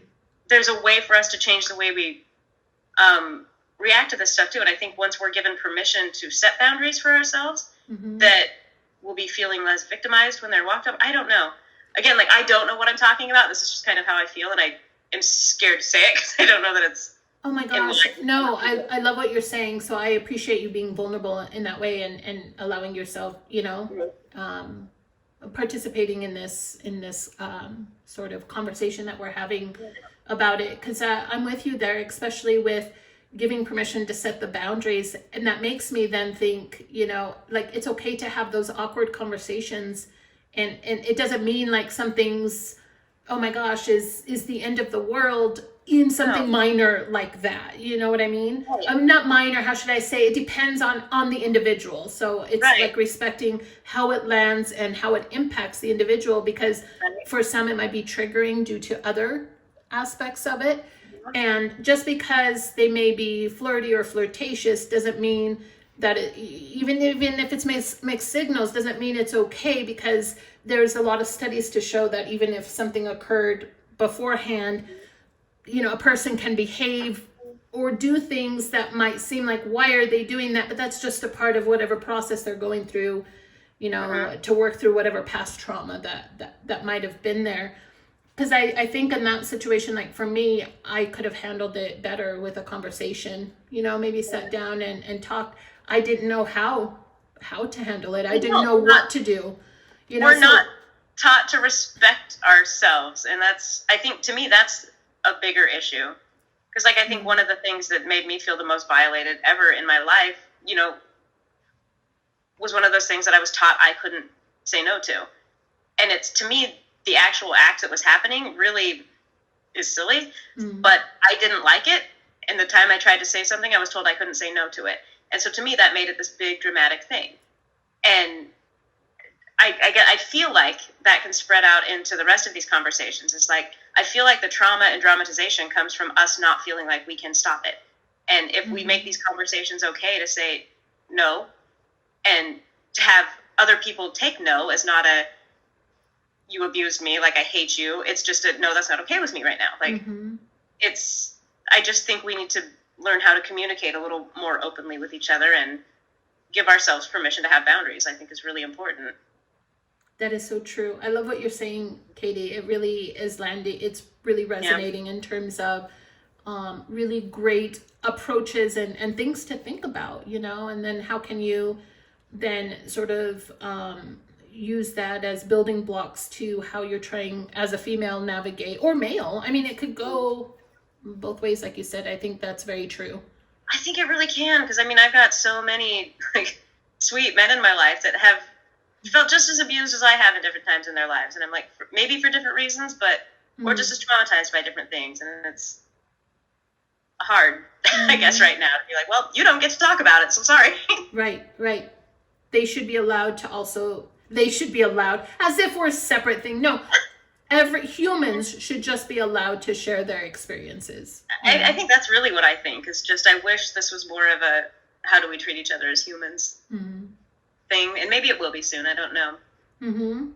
Well, I mean, if we look at Star Trek, isn't Star Trek like a, you know what I mean, where all of that kind of is stripped away and it's focused on. I love it. Yeah, maybe they had something. Maybe we should just head that direction. Yeah, that Gene Roddenberry man. I'm not walking around in a spandex onesie. No, I'm not. Okay then. As long as you say it, that's a boundary. I'm going to go ahead and feel fine setting for myself. I agree with that. I mean, not you. I mean, like for me, I would not. Because I would put it on. They'd be like, "Ooh, Corina." But not if we get to a point that people are not focused on what people look like. Like, right? Can't we get to a point where that's not a thing? Like, that is so true. Because, dude, like, how many? If we look in history at all the different times in history, the different body shapes and sizes and all of it around that. How there was so much beauty in all the different colors of how and I don't mean color like literally, like the different way personality wise, body shape, all of that. Yeah, I wish it was something that. But I do feel like we're getting better at like celebrating and enjoying that part of humanity slowly. Maybe I'm just choosing to surround myself with people that do, but I don't know. I feel hopeful that it can go there. I don't know. I'm with you there. I feel that way too. And then I just make this mistake of jumping on Twitter, and it just so sucky because then it's like I read like what's happening here and there, and then I'm like, oh, and then I'm like tweet because I don't know anyone on Twitter, so therefore I can feel like word vomit. Right? Oh, that's so funny. Now I'm gonna get on Twitter. I'm not on Twitter, but I'm gonna get on there just to stalk you to be like, what the fuck are you saying now? Like, whose asshole is she ripping open now? What's going on? Oh my gosh. This will be fun. Copy and paste. It'll be like Corina fan 1 or something. Oh my gosh, that's awesome. Oh, and the great thing about Twitter is you don't know when someone's on there unless they tweet. Otherwise, they don't show a status. There's no green dot. There's no green dot. And that's what makes it great. I can stalk people and they don't even know I'm stalking them. That's awesome. Oh my gosh, that's I might have to check that out then. I don't know. Yeah, it's pretty hardcore. I've deleted a few. Just imagine. What I'm can trying you do? to think if I've ever. No, I deleted one post one time. I think. I'm trying to think if I've deleted others. On Facebook. Yeah. Which, speaking of, oh my gosh. So back to that sort of like allow yourself to have a voice and boundaries and all of that. Your post. Oh, I just loved it so much, and I loved the comments. Was it the 8 things one? Yes. Okay. Yeah.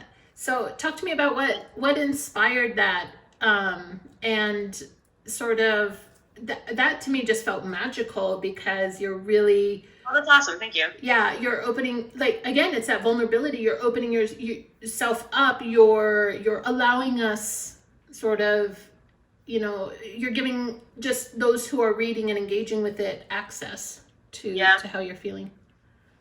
That's cool. I was actually surprised how open people thought I was being, because I thought I was still being pretty cryptic with it. Not naming any of the people I wanted to apologize to, or like just some of the different stuff like that. But it was cool. My friend Amanda, that is helping out on this web series quite a bit, had tagged me in it. It was like an Instagram thing where people were just tagging people and stuff. Yeah. And I sat on it for 2 days, and I'm like, do I want to just do like my favorite color or something? Or and then I was like, nah, I think there's something more here. But part of it too is just because where I'm at in my life right now, I just am trying so hard to embrace who I am and not, I guess, care. But it's so funny. It's one of those weird catch-22 things that it's like, the more you do that, the more people usually relate to you, which is so funny because that's usually the outcome we want from not doing that, is to be so cool that people relate to us. But it's a lot of times when we are open and vulnerable that people truly relate to us. And it's funny to me that that's what we shy away to get the result that actually comes from it, usually. But no, it was interesting. And it was funny because of the 3 people I mentioned in there that I wanted to apologize to or whatever, and the other one I want to get to know better, one of them did actually message me about something, and I was like, okay, I'm just going to call you out on this. You're one of these. I'm like, all right. So one of those got dealt with, which made me really happy. Nice. And I honestly don't really remember the rest of what they were. I'm trying to pull it up now. But anyway, that's where it came from. It was one of those little somebody tagged me in it things. I love that. I mean, even though it might have felt cryptic, from how you were writing it, I think that makes me think of those boundaries that you talked about earlier. You are sharing to the boundary that you feel comfortable with, and people are understanding, right? And they understand, and the people who know what you're referring to know, and I think there's beauty in that too, because it's like, that's wonderful. You're reaching out in a way that sort of feels comfortable, where you can be vulnerable, but also to where you're comfortable in that, and still being able to communicate what you're trying to say and be accessible.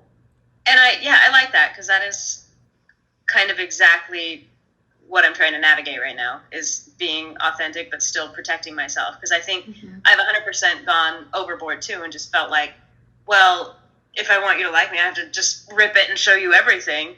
And then that gets to a point where I'm like, okay, like, I think we all have really ugly, weird things inside of us that are true to some aspect, but maybe don't need the light of day to everyone. And I mean, I'll get to a point where I'll just spill everything to people sometimes and then be like, you know that I was just kind of venting, right? Like, just getting that off my chest.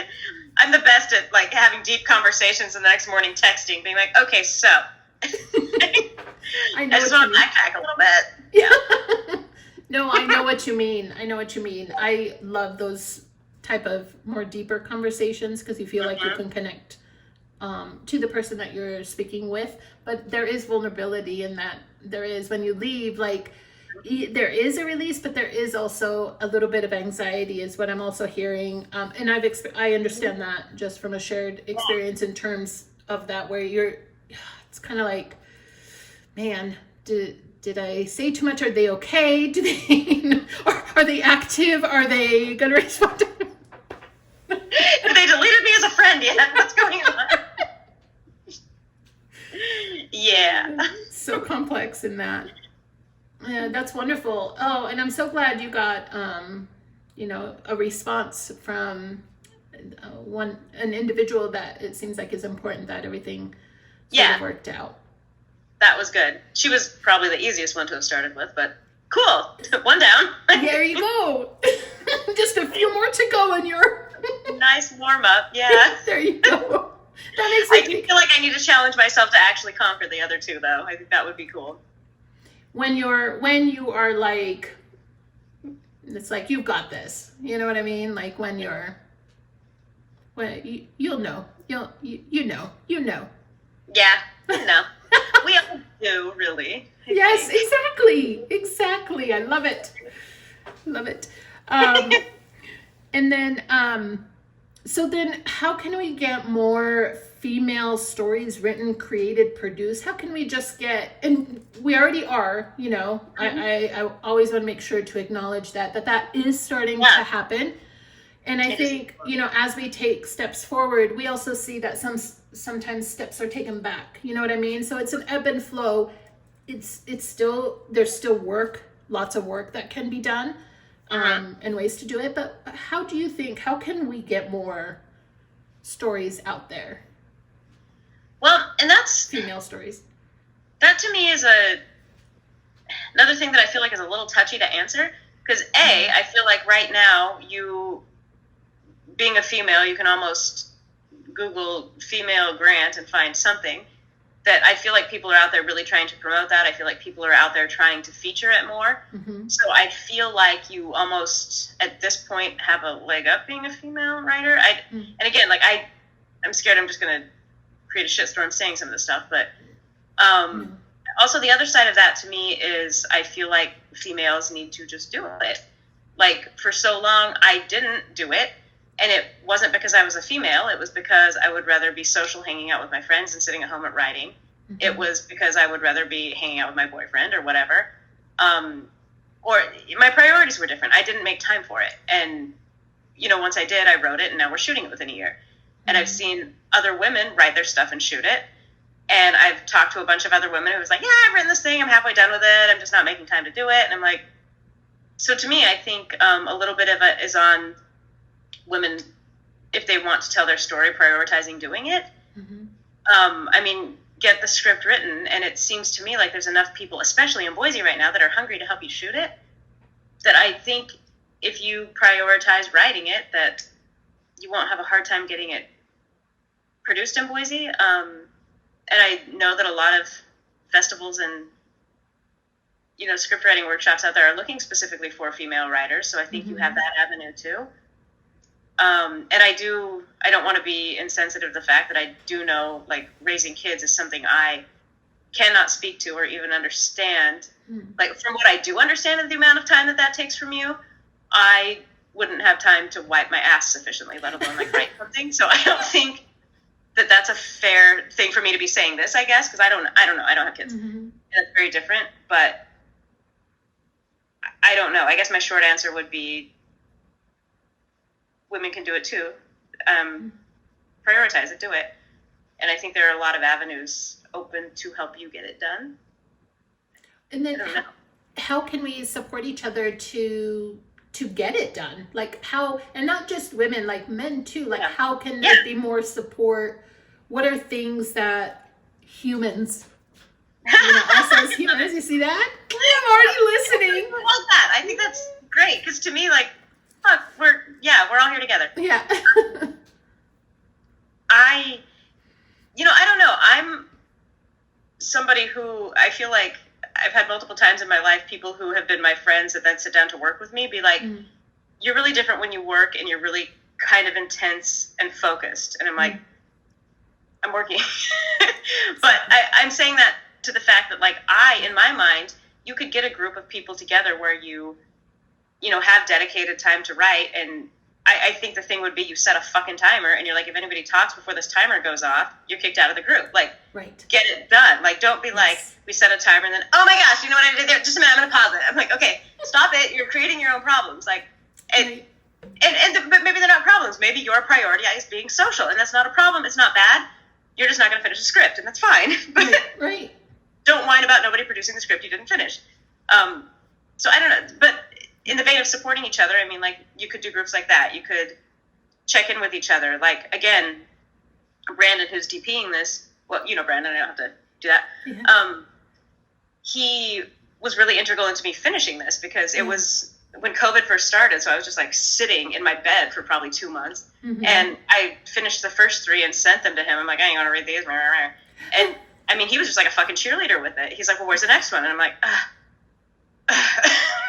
That's awesome. But I mean, maybe just accountability to each other. I don't know. I mean, I think, again, almost like telling women that enter the country how to fathom it. I think the response for everybody's going to be different, how you can support them. I think some people need a daily cheerleader. Some people might need you to actually meet and just be in their presence. Some people might just need to know you care. Some people might need to not talk about it until it's done. I don't know. It kind of sounds like what I'm hearing you say is identify what it is they need and support them in that need. I think so. I mean, in so many ways of life, yes. Mm-hmm. I think that we're taught, like, I mean, to me, that even kind of goes into the problem people get into relationships where one person will have a problem and the other person's trying to fix it. And they're like, no, I just want you to listen. I'm like, but, I mean, I've been in a relationship where the person wants me to fix it and I'll just listen because that's what I want. And they're like, no, I want you to tell me what to do. And I'm like, but no, I think again, it just goes back to communication and human interaction and listening and being like, oh, you need this. I can help you with that. Or I can't, if you can't. I don't know. So I think we can support each other in whatever way people are willing to let us know they need it. I love that. Oh my gosh. And I'm just sitting here listening, and because I want to hear you talk more and more and more, because I love what you're saying, and I just want to just take it all in. Take it. Just keep taking it. I don't know what else is going to come out, but with that, the communication part, like listening, that makes me think, which I'm really proud of myself and of us during Love There That's Sleeping when we were editing. Did you need to go get something? I was looking for my charger, but it's up there. Yeah, let me grab it. Yeah.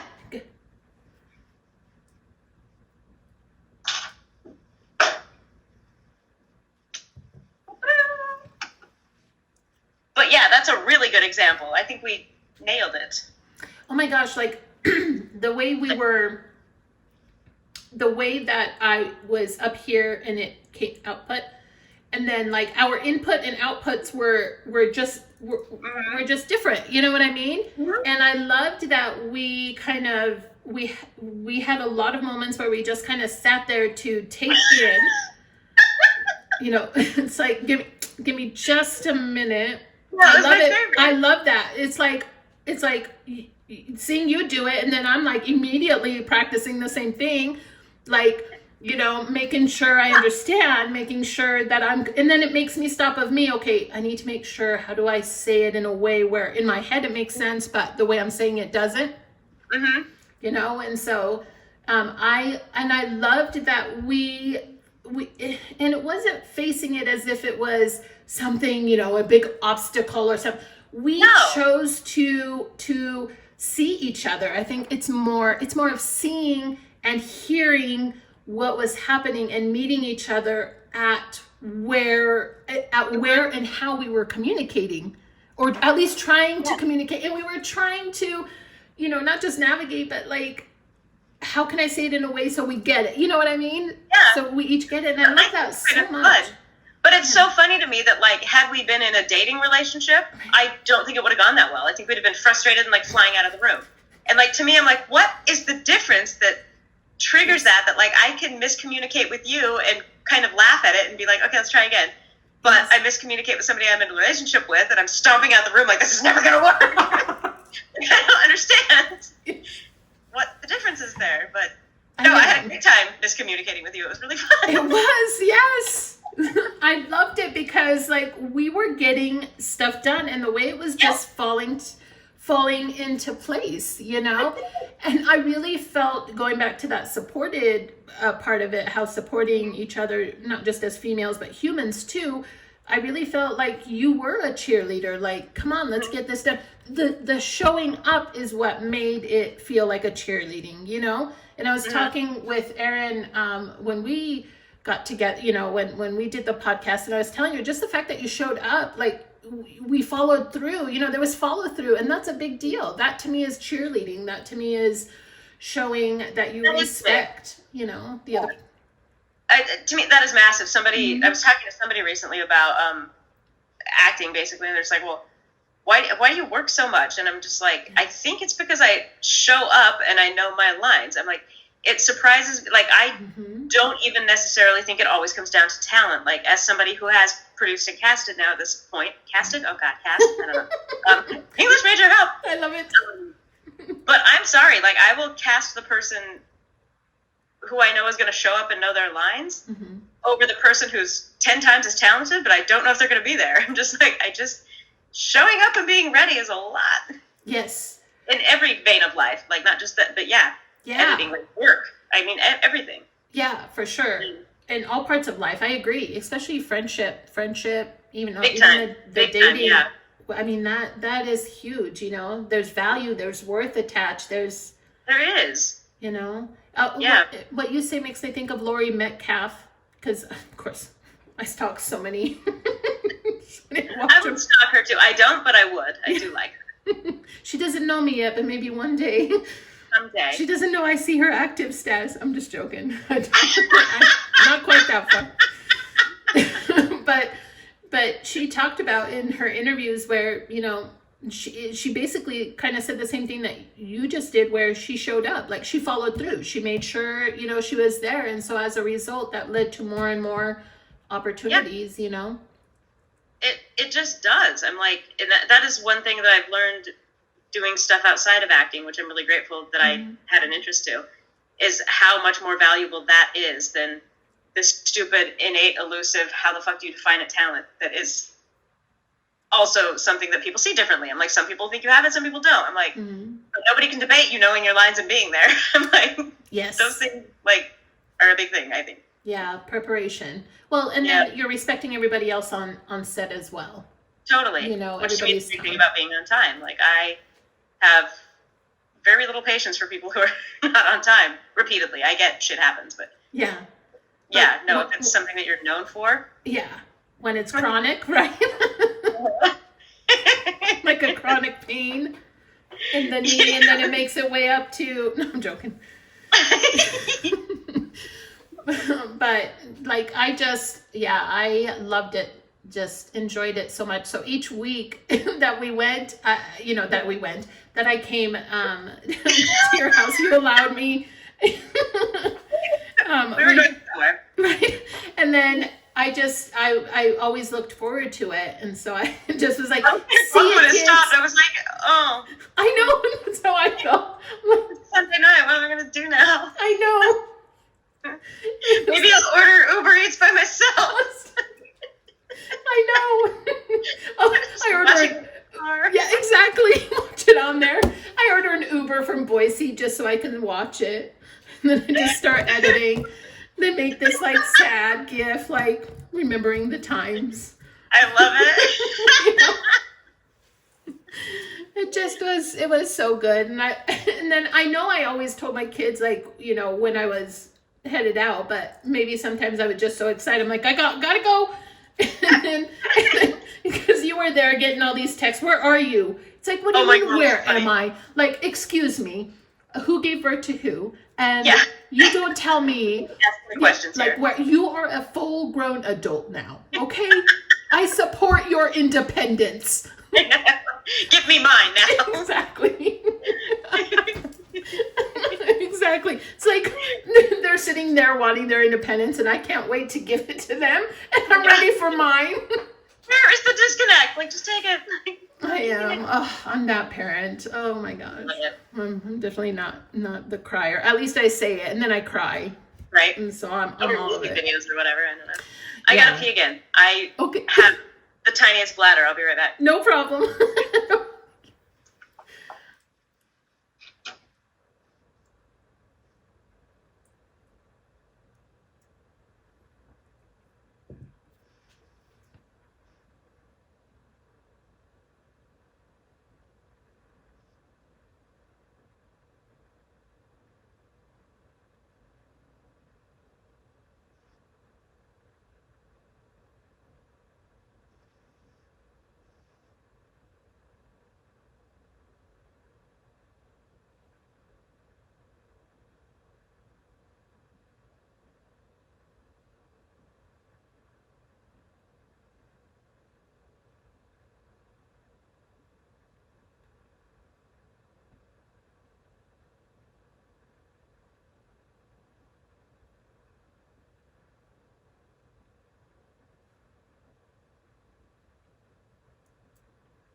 have a phone, so I can't look at it.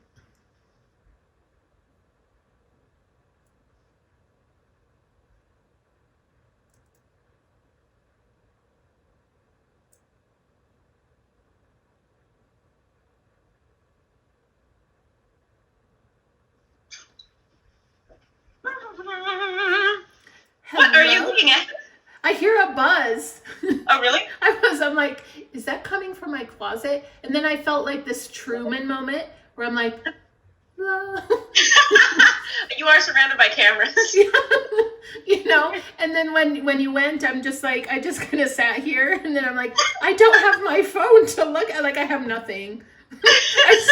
I just have myself, like, hello, Corina, hello. Oh. See, but these are good moments, like to just sit and be with yourself, They right? are. Yes, I'm doing an That's Eckhart nice. Tolle. Exactly. It's a new earth. Oh my gosh. Thank you, Eckhart. I know. Oh my gosh. It's so sad because I read both his books, and the two takeaways that I took, one, I think maybe, I don't know if it just really bothered me for some reason. Oh, But really? yeah, it just really bugged me. I don't know why. There was a section in his book where he talked about the menstrual cycle for women and how you can address that through whatever method he has. That just, I had a reaction to that. Was it a New Earth or no? It was either New Earth or the one before that. It was one or the other, but it was in one of the books. And I had a reaction because it's like, how can you speak on something that you do not partake in? And I had a really hard time with it. I don't know why. I still don't know why. Even just mentioning it, I'm like having...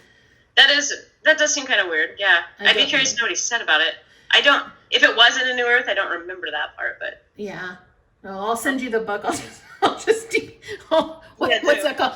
What is that? Where you send it a courier. I'll courier it over. In the snow? Yes. Send it over now, and then I'm going to highlight the page. I love it. Okay. I know we have one or both of his books back here. I'll figure this out. Yeah. I'm going to figure out what the fuck he was talking about, women's periods. Yeah. Oh, I don't know why. I had a hard time with that. And then another hard time. So all these beautiful things he's writing in there. And these two things just remain with me. The other one is he just woke up one day and then it's like a new earth. Like he was able to get up and go. And ever since then, that's how it came across in the book. Like ever since then, everything's okay. And now he's on Oprah and he's overcame all of this. It just seemed like, well, good for you. Wow.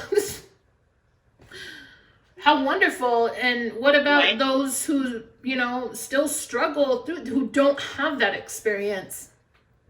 And then I don't know, it's just a fine line. I want to be careful not to disrespect, because a lot of people enjoy it and are big fans, including Oprah, which she could kick my ass anytime with with words, so I don't want to I love it. Disrespect that, but I had a hard time with it. I've been pretty balls deep into like the weird spiritual self-help books the last couple of years too, and I'll go through each phase where like you get totally sucked in and you're like, oh my god, this is like the answer to everything, and then by the end of it you're like, but I mean, it's hard. I don't know, I think they all have some validity, and again, I think it's different for everybody. Like take the pieces that work for you. Yes.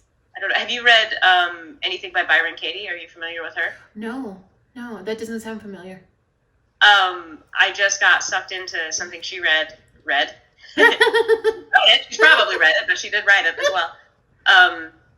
And it's just, one of the things I did write in that Facebook post was about us being kind of mirrors to each other and just reflections. Yes. And her whole theory and approach to stuff is basically that, like to the point that if I was having a problem with you, like thinking, well, Corina hates me, she breaks it down further to be like, you don't?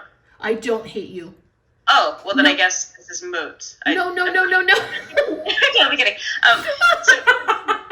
You're like... No, I did that because I went like this, yes, after you said that, and then I'm like, oh my gosh, what did you do? No, I don't hate you. Of course it does, okay. Yeah, I'm sorry, I didn't mean to interrupt the flow. Totally fine. But anyway, it's a complete derail, like it doesn't even matter, but no. It's a good example of going through the whole like, oh my god, this is brilliant, this is everything, to being like, but wait a minute, she kind of flips the whole thing back on you. So if I was sitting here thinking Corina hates me, she walks you through this thing, and it's just like, is that true? Right. And then it kind of puts you in your head. You're like, I guess I don't know what she thinks. Mm-hmm. And then she's like, do you absolutely know it's true? And you're like, well, I guess I can't fucking know what she thinks. I don't know. And I'm probably going to fuck up one of the steps, but one of them is something like, who would you be without that thought? Like, do you need to be hanging on to this thought? What is it adding to your life? Like, can you let go of it? Who would you be without it? Like, without that stress of it. And then she kind of flips it around to be like, I missed one step, but whatever. That just like then you kind of reverse it to be like, I hate Corina. And it's almost like when you put it in those terms, you realize that you are projecting the thing that you're getting from the other person. And so I went down this damn rabbit hole so hard, but then, you know, you get to a point too where you're just like, okay, at some point I can't function if I think every problem in somebody else is a reflection of me. It just kind of paralyzes you. But anyway, I'm digging all the self-help books too, but I think it does, different things work for different people, and I don't think any one person on earth has all the answers, no matter who they are, how smart they are. Like, I don't know. I agree with you. It's nice to have different pieces that you can put together that fits best in your own sort of way that you want to navigate and approach things. And I agree with you there. And I think that's another thing too. I know I felt that reading his, where I dived in there too. And I literally, when I was trying to put things in practice, I actually felt like it was more intense in you know, and it was just challenging because they don't talk about that part of it. How can you not get down that rabbit hole? How can you let it ebb and flow? How can it be, you know what I mean? Not so step by step, but yet step by step. I don't know. No, it's hard. And I think that there's part of me that thinks that on some level, so I'm looking at something that got put back after the shoot this weekend and being like, that's not where that goes. I totally forgot what I was saying. I derailed myself. That's okay. But we were kind of finishing up on Love There, That Sleeping, and our communication and how we were just, it just was just so amazing. And then I liked that even though we thought that was our last day, Sunday, remember we did the champagne, we're like, woo! You know, it's the best night ever. And then afterwards, I'm like, this is amazing. I have to go back. Wow. More. And then thumb drives, right? I know. I still have to copy them. I still have to buy 3. There might even be a month. Oh no, I did. I'm just talking about back then. That's what I was thinking back then. Could be like, you brought 3 colored ones, Corina. I'm pretty sure. I know, we weren't sure who gets which color. Like, this was a thing. We talked about it. I know, but I lost them. Sorry, Katie. We got to do it again. You know, and then, but it was that moment too where I'm thinking, oh man, I don't want to bother her. You know, so then I overcompensate in the text, like, oh, I'm so sorry. You know, you're. You know? I love it. But in all fairness, like it probably feels like overcompensating, and it is slightly unnecessary, but it also is genuinely just fucking nice to know that somebody cares. They're taking your time. Yeah. So it's like, I was excited you were coming back over, but I do appreciate that you approach stuff that way because it does feel good. It does feel like you're being respected and met. Mm-hmm. For sure. That's definitely important. I appreciate hearing that because that's always important. I actually learned a lot by the way that you communicate that way. And I've used it with this web series stuff, is just like remembering how nice it was to hear some of those things from you. I'm like, okay, Katie, remember to put some of the nice stuff in there too, and not just the stressed, I'm freaking out, please do this. There's a nicer way to word that. What did Corina say? Okay. Oh my gosh, but you're hitting it right on that freak out. Like, yeah. Oh God, yeah. Why haven't I seen this yet? What's going on? The first draft looks very different from the second draft email. Yeah, exactly. Oh my gosh, I suck. This and are you on it? Like, certain messages, you know, the little like notepad thing you have on your phone or on your computer, I just start like, you wake up at 4 a.m, you're like, fuck, I need to tell this person this. So I'll just like write it out in the notepad thing and be like, okay, I got it out. And then I'll edit it 3 times the next day and then I'll be like, okay, copy paste. All right. Yes. Yes. You need to draft certain things a few times. It's so true. You just want to make sure, I couldn't send a message like, Katie, I saw you were on Facebook. Are you editing my... By the time you send it, you're like, hey, how's it going? How's it going was cryptic for, you're active. Exactly. I wasn't. Later. I never felt that or anything. I'm just using it. I know, it's funny. Right now, but it just makes me think of that. Like, oh my gosh. Because because then it helps me practice, because I can be aggressive myself. I've had to learn not to be. And so, practicing that respecting their time also then allows me to give the distance, because I don't want to come across like pushy. Like, I'm sending 3 things to you now, expecting it to be done now. Yeah. No, but it was, I don't know. I never felt like it was pushy, but Okay. Probably because you prefaced it that way, so I don't know. I don't mean to be pushy, but then even too, okay, so to dig it further into the Byron Katie shit I was talking about, is it's like, so we receive a message that just says, hey, I need these and these done. Like, we put the intent on it. We're like, oh my gosh, she wants me to do it right now. Why is she sending it right now? And I'm just like, we put all that on it. Like, how many times have you sent a message not expecting a response, but you just needed to get it out of your head? And I'm like, we get one of those, and we're like, I'm sure we all send them. I'm just like, we make up these stories in our head all the time. And we're like, do you know what's true? Like, to me, that was the biggest thing. It's just like, I don't know what's true. Yeah. So why am I putting all this energy into thinking I do? I don't know. I hear you. And I do think that there is a little bit of both societal conditioning and just nature, nature versus nurture, not well, maybe a little bit of nature depending on the nurture, but one influences the other. I don't know, even growing up, just our environment, whatever experiences we've had in life, because I don't want to pinpoint it on, certain, family, or say it's all parents' fault. It's a mixture just of different, types of conditioning in the wakes of, the walk of our life.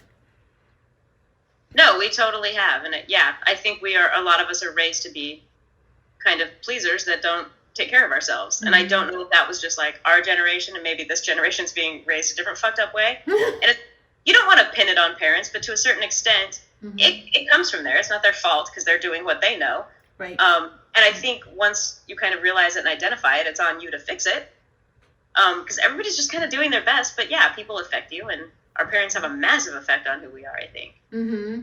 Yes. Where we're fucked up. But again, it's not because they're doing it intentionally, unless they are, and that's a whole different conversation. But like, right. In general, I just think people are trying. Yeah, I agree with you. I so agree with you. And I mean, I have loved this. I mean, we've hit all the points, and where you sort of hit right there, ended, is exactly kind of where we needed to. What is it? What was that? Segway. Yes. I'm excited. I could picture it in my mind. I'm picturing Katie writing it. I love it. Segueing into fun. this. I got to write it. It was stupid fun. I liked it. That's awesome. Uh-huh. Good times. Well, thank you for taking the time out this evening to hang out with me virtually. I cannot wait to post this and share it to everyone. So it's going to be on YouTube, and then the audio will be on Salty Words, or excuse me, Her Salty Words. And then I am going to see how I can put it on the website as well. Okay. And it's Salty with an I, right? Yeah. I guess if anybody's listening, they already found it, so I don't need to say that. Thank you, though. Thank you. I appreciate that. Because, and then I'll put the links in all of the places, like the descriptions and everything. But can I put any information of how people, if they want to reach you, can contact you? Can I put your website in the description notes? And then how about your Instagram? Anything you want to put in there is Facebook. fine. Okay. Yeah. Any Thank of you. that? And then email, no.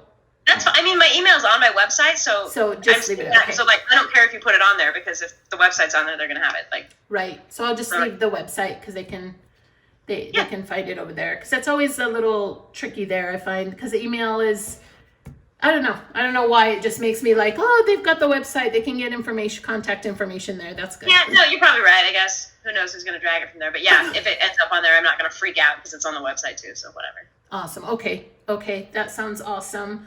Yeah. Well, thank you so much. I am like your biggest fan, and I can't wait. And I hope that, I'm definitely going to probably be continuously, aside from stalking you, but, heckling you for future, like, Katie, I need you again. Yeah. No, I want to work with you again very soon. Oh, good. I'll just like hang out because this was really fun. Yes. So I hope we can do this again, whether it's virtually or when it's safer, we can do that. And maybe, I would love that so much. So I hope for sure. That'd be awesome. Thank you so much. Wonderful. Thank you. Well, have a wonderful night, Katie. And you're such awesome sauce. So thank you. Yes. Thank you. Wonderful. Have a great night.